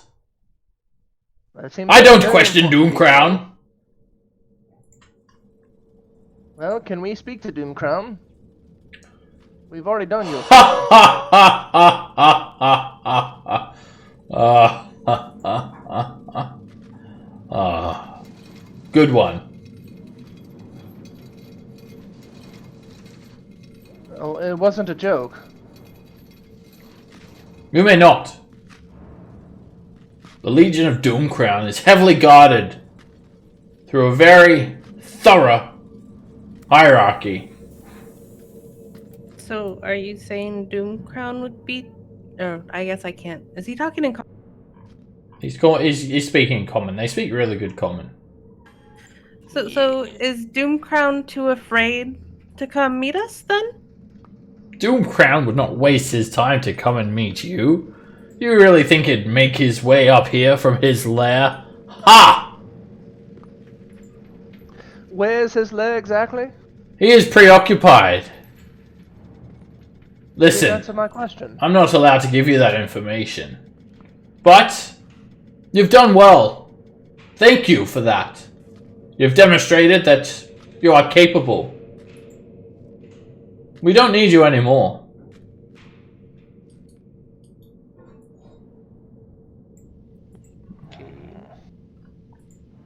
I don't think we're getting anything else out of him. Not without helping him further. You may explore more of this level if you wish. However, the territory south of this tunnel is off limits. And why is that? Is that where Doomcrown is? That is Doomcrown's territory. We have claimed it as our own. Right. You know where the exit to the lower level is? You may not go to the lower level. Why not? Not until our operation is complete. You may jeopardize it. Roland, I'd just say we leave these. Well, hold on. I don't. I really can't like leave that. them though. If I stray from my path, I'm gonna lose the boon that the Emerald Enclave bestowed upon me. No, I'm not saying we leave your task undone. We just do it on our own. If they're not going to help us, leave them. This this wizard that you're all so afraid of, where exactly is his fortress? Suddenly, You can stay away from it as well. you just hear a yell coming from the south. Ah! Sound like someone fell or something. And a couple of hobgoblins quickly rush over. You can kind of see their vague silhouettes. They take grappling hooks and they start rappelling down this tunnel, rushing off. Did one of your companions just fall? No! He always yells like that when rappelling down the Sounded wall. like he broke a leg. I cannot expect you to understand our ways. Come, men. We need to go report to the captain. Ah! They start yelling like that. Ah! Ah! As they all rappel down. Ah! Swear the hobgoblins on level 3 weren't this stupid. Ones in level 3 were actually, you know, reasonable. It's hard to believe these ones are building a Titan. Well, they might be low rank. It really is. Now, they were talking about, they were speaking in Goblin while I was lying down over there, thinking I could not understand them. But they were, obviously, we all knew that they were just using us. But they were trying to basically get the Scaladar for themselves. I don't know how they were planning on absconding with them, but that's what they were aiming for. So they were trying to obtain constructs of some kind. I don't know, maybe this wizard has built a Titan and they're just trying to steal it? I don't know. Well, if he's got a ring that controls the constructs and these Scaladars were building something. Hey! They probably... Hey! Are you all still over there? No. I'm not. Then how are you telling me that if you're still there? Not They're there. not as stupid as I thought they were. We have great magics. What do you want? Yeah, it turns out that I spoke to my captain and you guys actually are allowed here. Ooh.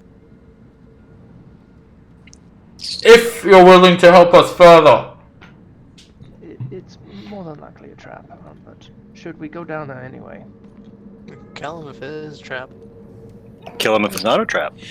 With that. Just kill him. We do need to deal with the captain some way or another. Oh, by the way, the reason I was asking what the ring looked like, and then I'll pull the ring out of my pocket that just appeared there overnight. This just, I don't know what it came from. It was just in my pocket this morning, and yeah. Pretty ring. We've lowered ropes for you. Of course you don't. Well, how about we let them get us close to the captain and then attack? Or at least for your If- health.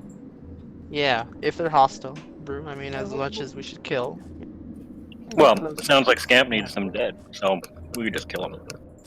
I need the Titan destroyed, at the very least. It needs to be stopped. Alright, well maybe we can ask him to stop building it.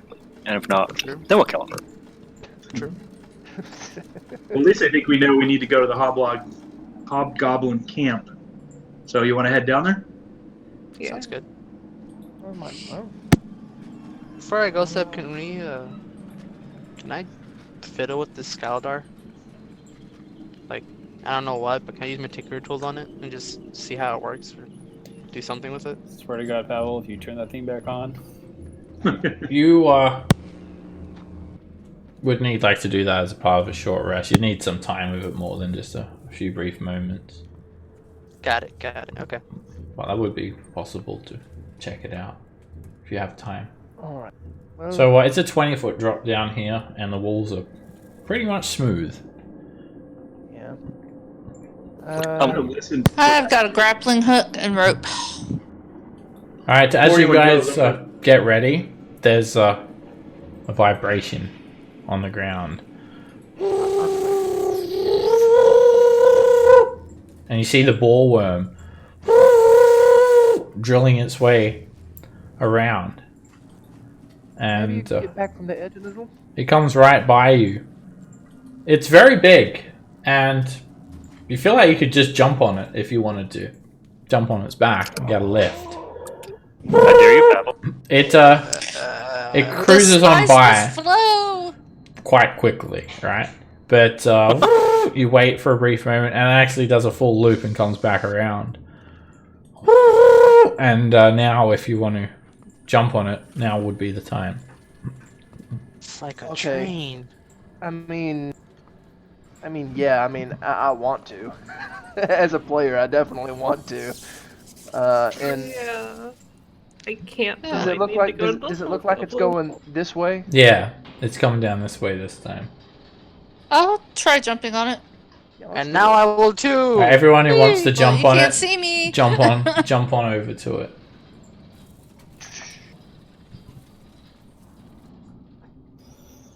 I guess we better all go. Yeah. Fun. I guess. All right, everyone make an acrobatics check now. Uh-oh. Die. Yes. As you leap off onto the bridge, you time it to leap onto this thing's back, Oh. and That's fitting. not everyone goes for the ride. So it's going quite quick. It's about 100 feet around. And Ren, you cling onto its back expertly, riding this giant construct. Pavel, you're right next to Ren, holding onto a panel near the top of its head. And Brew, you're there just grabbing onto its stinger tail, being thrown up and down, but you're still on it somehow. And everyone else lands prone straight down onto the ground. I like to think that Scamp tripped somehow and took everybody else with her. That was bad. Yeah, your new height, it kind of gets you a little bit there, Scamp, and you basically, you bowl into the other three, knocking them all to the ground. Scamp, you take 5 bludgeoning damage. Darius, you take 12. Roland, Scamp landed on you. you take 12. And Cage, you take 14 bludgeoning damage. The 4 of you land prone, and this thing starts taking everyone else away. And Why? alright, we'll just come back to you guys in just a brief moment. So, as you guys have all jumped down, it's already gone about 50 feet before you realize not everyone's here. And up ahead, you can start to see this hobgoblin camp. You're actually at about ground level, so you can see over the tops of these ledges, and there are a lot of hobgoblins here. And there is another hobgoblin as well. This guy is on the ground, and it looks like the one that was poisoned. And the boarworm just like minces him up. It just chews him up and he's gone. He just gets crumbled down. Alright, Should we jump off? We'll see what you guys want to do first. Pavel, Ren, and Brew, as you're coming up, there are a heap of hobgoblins. Some of them have these massive cannons pointed at you. Some sort of large siege weapons. And they must be the flame cannons that they're talking about. They're a bulky mechanical contraption that seems to hurl something at you. They've got big tube-like cannons hanging out the end of them. There are 3 hobgoblins manning each one. There is what looks like some sort of stone enclosure that's lit with some rust monsters hanging about in it, and about a dozen or so hobgoblins with these growling 2-headed dogs standing in front of them. And the dogs look kind of fiendish. They're death dogs. And Kurlog's there, and there is another bulky hobgoblin who's wearing like shiny armor than all the rest, and obviously stands out as some authoritative figure. And he has a very serious look on his face as well. He doesn't look like a bit of a joker like Kurlog. Anyway, I'm gonna get back to you guys. Firstly, Cage, Darius, Scamp, and Roland. I'm gonna presume you guys get yourselves up and watch as the boarworm just leaves without you. What do you guys do? I'm gonna immediately start running after it, because if that thing comes back around, I don't want to be in front of it. Well, I could wild shape into giant thing and get you guys up onto the ledge one by one. I'm gonna run for the ropes that the hobgoblins dropped. Okay. No, it's not a bad idea. You do actually see the ropes, basically, as you're running, you watch as the boarworm not only runs over this hobgoblin corpse and chews it straight up, but it just sucks up the ropes like a piece of spaghetti. Grappling hook and all. Okay. Wild shape into a giant bat. Okay. Alright, and if things look dire, I can dimension door myself and one other person. Yes. And I can dimension door myself, needed. Alright, just before you guys do that, so Scamp's gone into a giant bat. This is all happening simultaneously. Alright, Ren, Pavel, and Brew, what are you guys gonna do? What do you guys want to do? I say we jump over here. I'm casting fly and going back. Okay. Pavel casts fly and leaps back, and Jump to cannon. Jump Ren to cannon. and Brew basically, if you don't jump off before this bridge, it's gonna coat hang you. Or you could even get decapitated by it if it hits hard enough. Or you can see these wooden barricades that are set up, and you guys leap off the boarworm, and you can make acrobatics checks to leap off. Sorry, athletics checks to leap off. I prefer the acrobatics. Can it be acrobatics? This one requires a bit of strength to jump off. Can I take Ren's arm to help? Yeah, you can give Please yourself help. disadvantage to give her advantage if you like. Will do. Yeah. Woo! No, you grab her and you guys both jump off. The worst that would happen is you'd land prone. It's not that bad. Ren kind of gets thrown into this barricade a bit by Brew, though. Oh, sorry, Ren. And the hobgoblins just like, they've got this massive cannon and they're literally like, they're like kind of pointing it, and Brew, your gut just kind of seals the front of the cannon up. Whoop. What the hell? Give him like a really awkward salute. Be like, "Hey, we're here to serve and help out and stuff." Alright, meanwhile, you guys over with Scamp can fly up. This boarworm's gone, and you can all get over there to the hobgoblin camp now. Just fine. The boarworm's gone. Oh, there was no need to waste fly. I'm just gonna move my token down here. Oh, it lasted Yeah, I 10 would've- minutes. put everybody up here just to make sure they got out as fast as possible, and then, if needed, Oh man, blew them one by one down. Okay. that's All the hobgoblins are like yelling, like, "Stand on the bridge! Don't spread out! Hands where we can see them!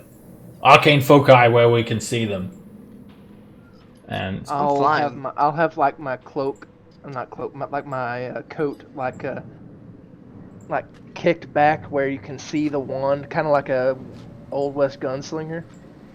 Ooh. they're cautious, but they Roland's getting they don't enforce anything. Okay. You just see quite a large base camp here. It's in a 60-foot high cavern, and there are stalactites ranging in heights from 10 to 20 feet, clinging to the cave roof, while there are similar sized stalagmites thrusting up from the floor. And it's very much a natural looking cave. Lurking behind a cluster of the stalagmites are a heap of hobgoblins with these domesticated death dogs growling in front of them. And these massive flame cannons are manned. You can make a stealth check, Ren, if you want to sneak over there. And they do question where you are. And it's Yargoth the Breaker, this guy, who's a bit bigger. Okay, that I was about to ask which one is. He stands out a little bit more, but they all kind of look the same anyway. It's actually the 34. Where is the other one? Yargoth says, and he's got this booming voice, and just you can just tell this guy does not have a sense of humor. I look around. I don't know. She must have fallen off the bull one or something. Ha! Probably pop up to you. Weak! I am Yargoth the Breaker. I am the leader of this camp. I report to a more powerful warlord named Doomcrown. Kurlog has told me here that you have helped his retinue by destroying the Arbalest. We have.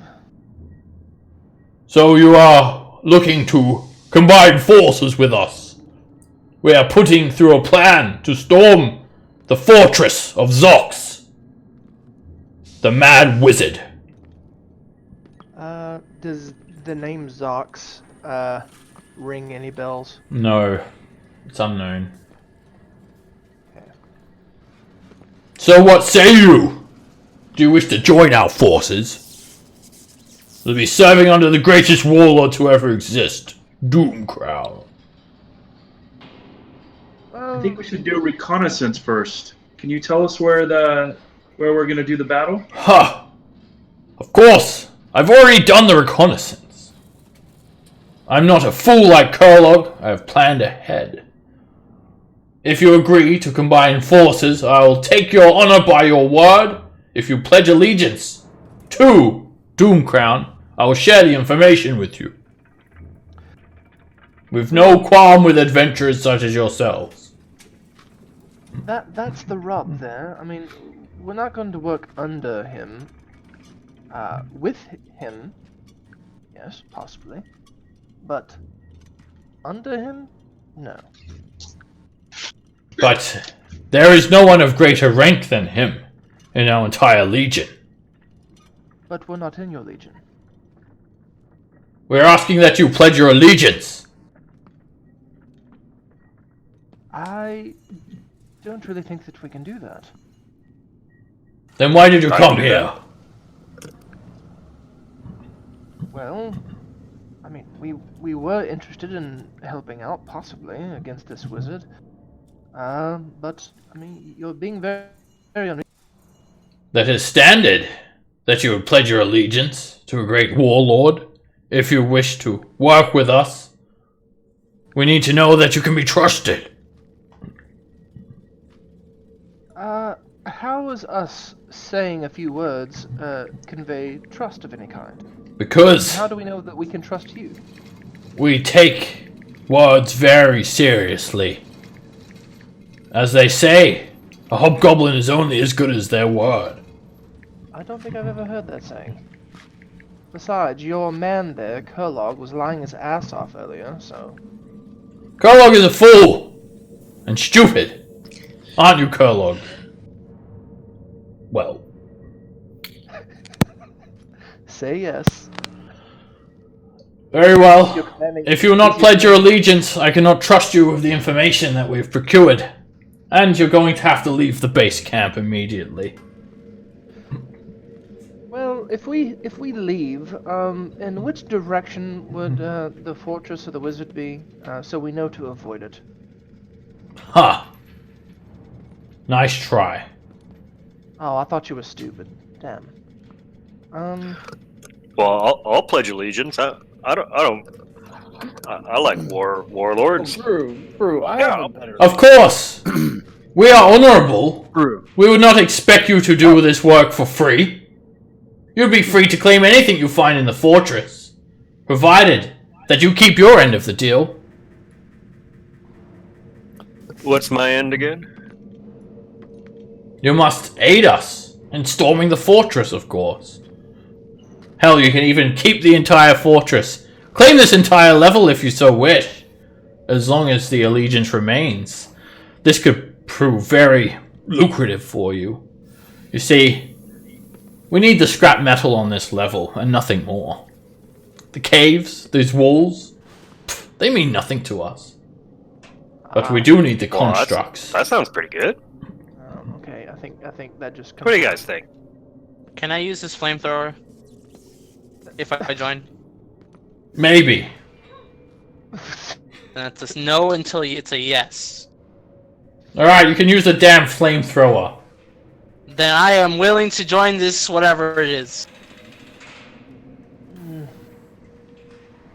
The mighty legion of Doom Crown is what it is.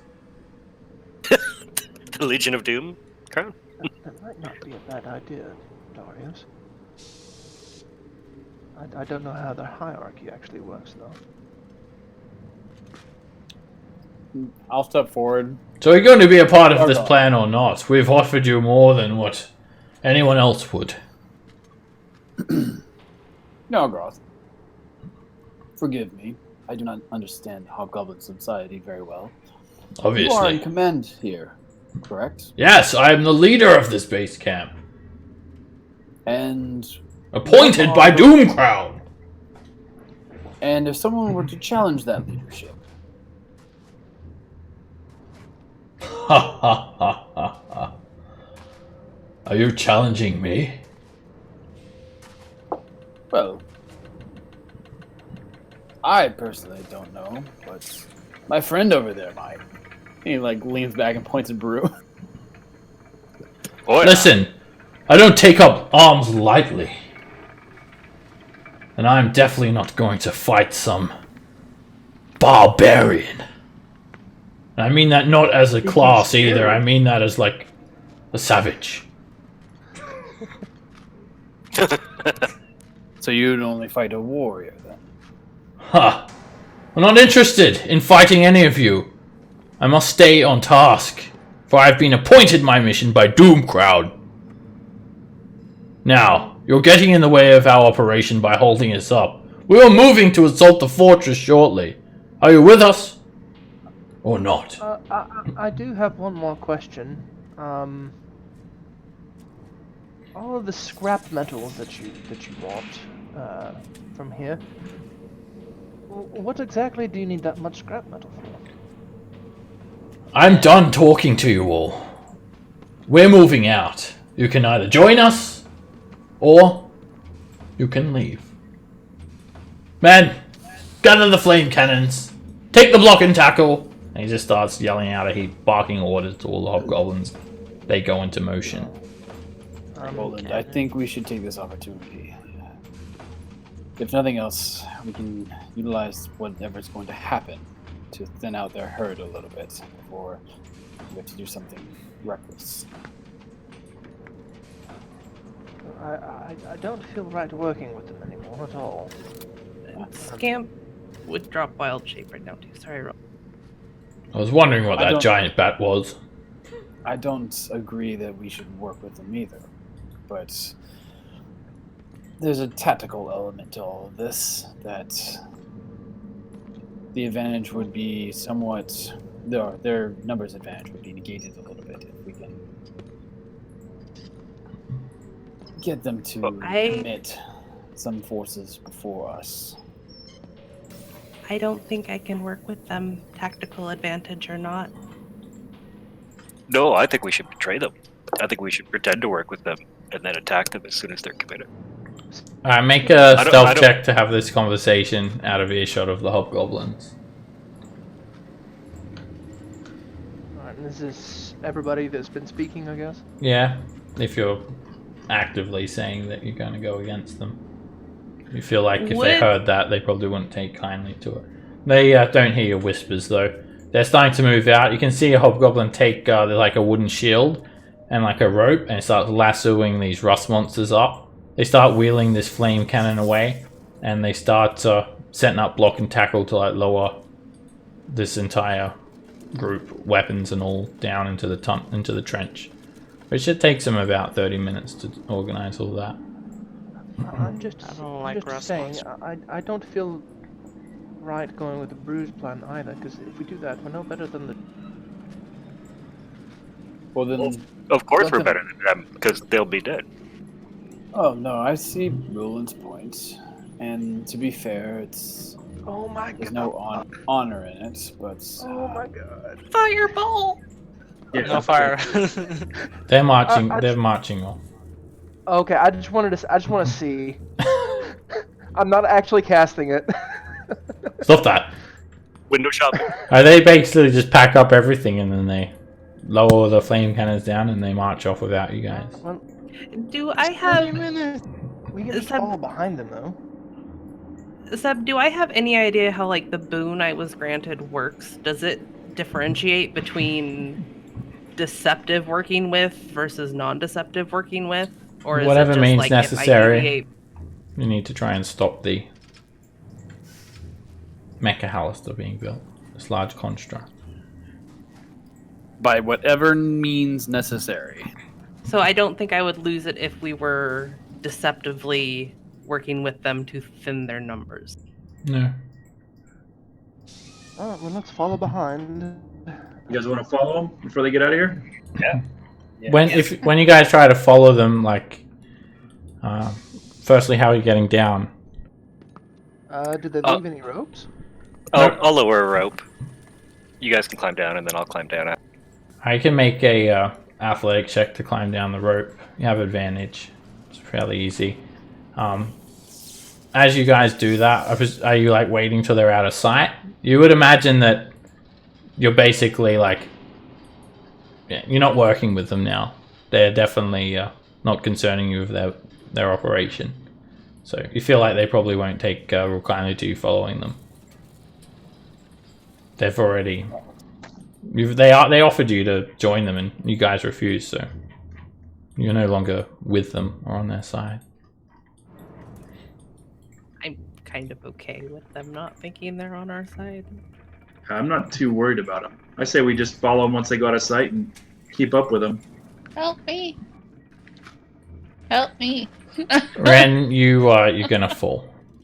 A 5 is going to cause you to fall as you climb down.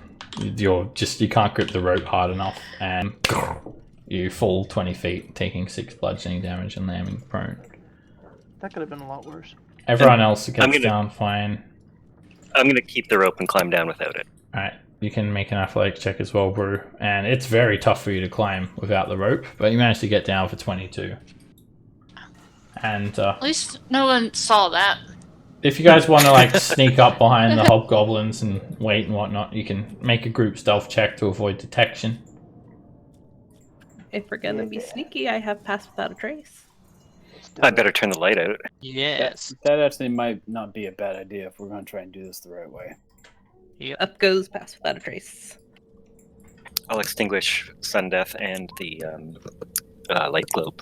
Drift And globe. I'll extinguish my light. Okay, And I extinguish my light. sure. I So won't, the three humans are now blind. I won't worry about turning your light sources off. You can still help each other along, those of you that have dark vision. Everyone can make a group stealth check and then you can see what they do.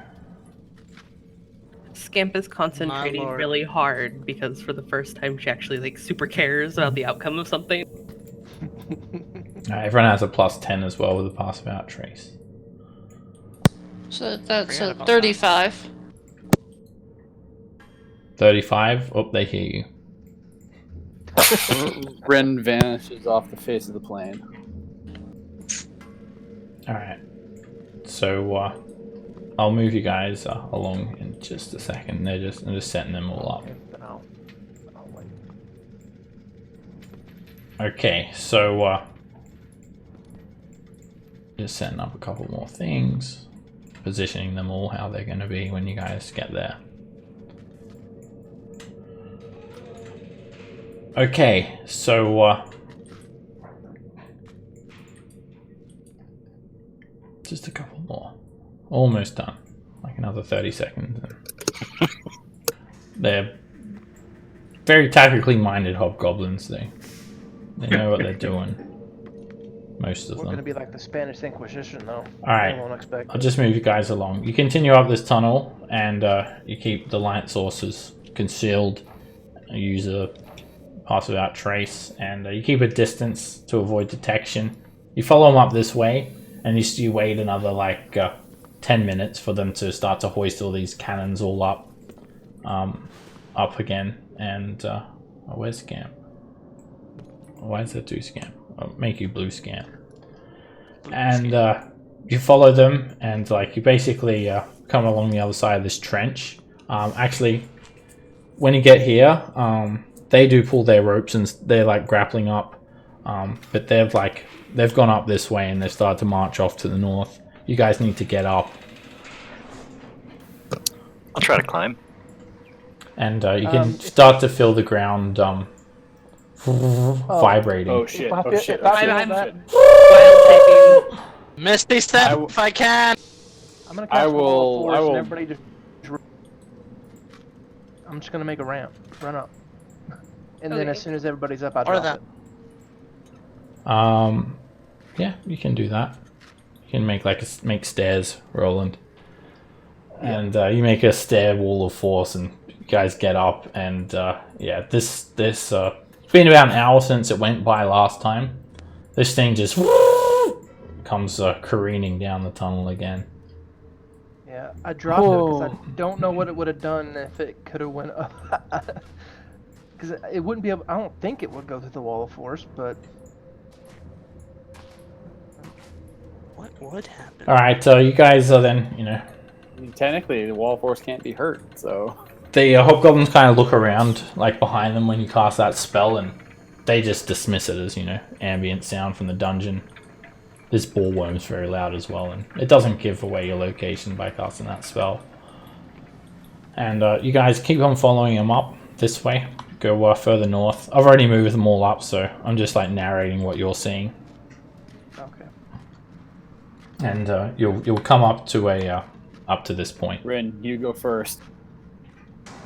You're all stealthed, so they haven't spotted you, so you can like peer around corners and stuff. Just stay within 30 feet of me. Yeah, this area is where you said so. Yeah, there's you can move up more and take a look around the corner if you want. I'll just presume you're doing that really stealthily. Obviously, the hobgoblins aren't using light sources, so you are limited to not much vision. I'll actually take off your light sources now. So some of you are going to be left completely in the dark. And I have dark vision. do you guys just want to like wait and see what they're doing?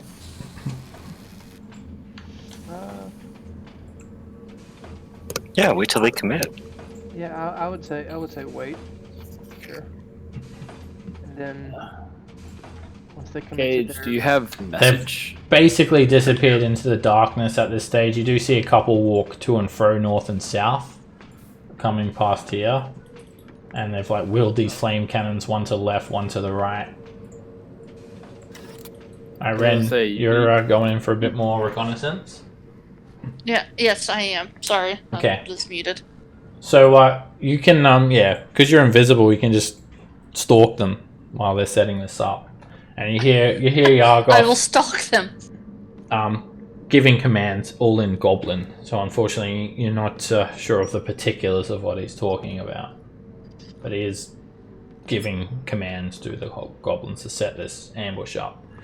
So there's a huge cavern. It's got a 90-foot high ceiling, and atop this 20-foot high plateau of twisted scrap metal is a rambling palace made of jagged metal plates that have been welded together. And there are several circular iron doors that are recessed in the walls. And it looks like they've sicked some of the rust monsters on the doors, and they're kind of just starting to chew at the doors and whatnot. And the slopes of this scrap pile are just strewn with mutilated corpses of several rust monsters. And then the rust monsters explode. They start chewing on the door, and this massive glyph appears on the door, and there is a thunderous 300-foot distance, like audible explosion of thunderous energy that just rips the rust monsters into pieces. And they are absolutely destroyed. They're just ripped apart. All their shells, antennae, legs, arms, everything. There's nothing left of them.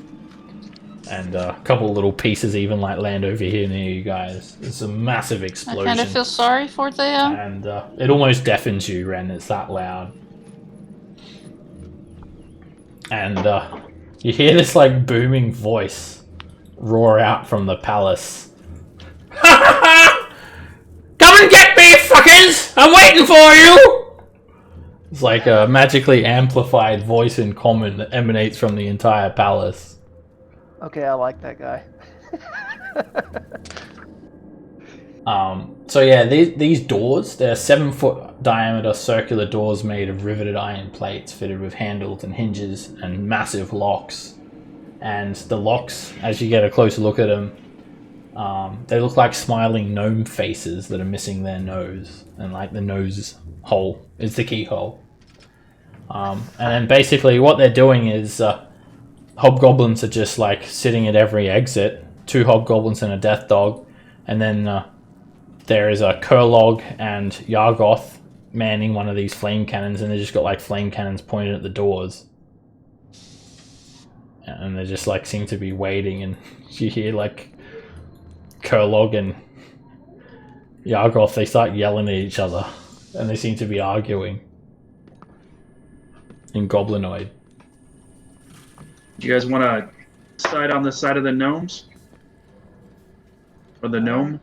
I mean, I'm he certainly seems more not on fun than he seems more fun than the hobgoblins.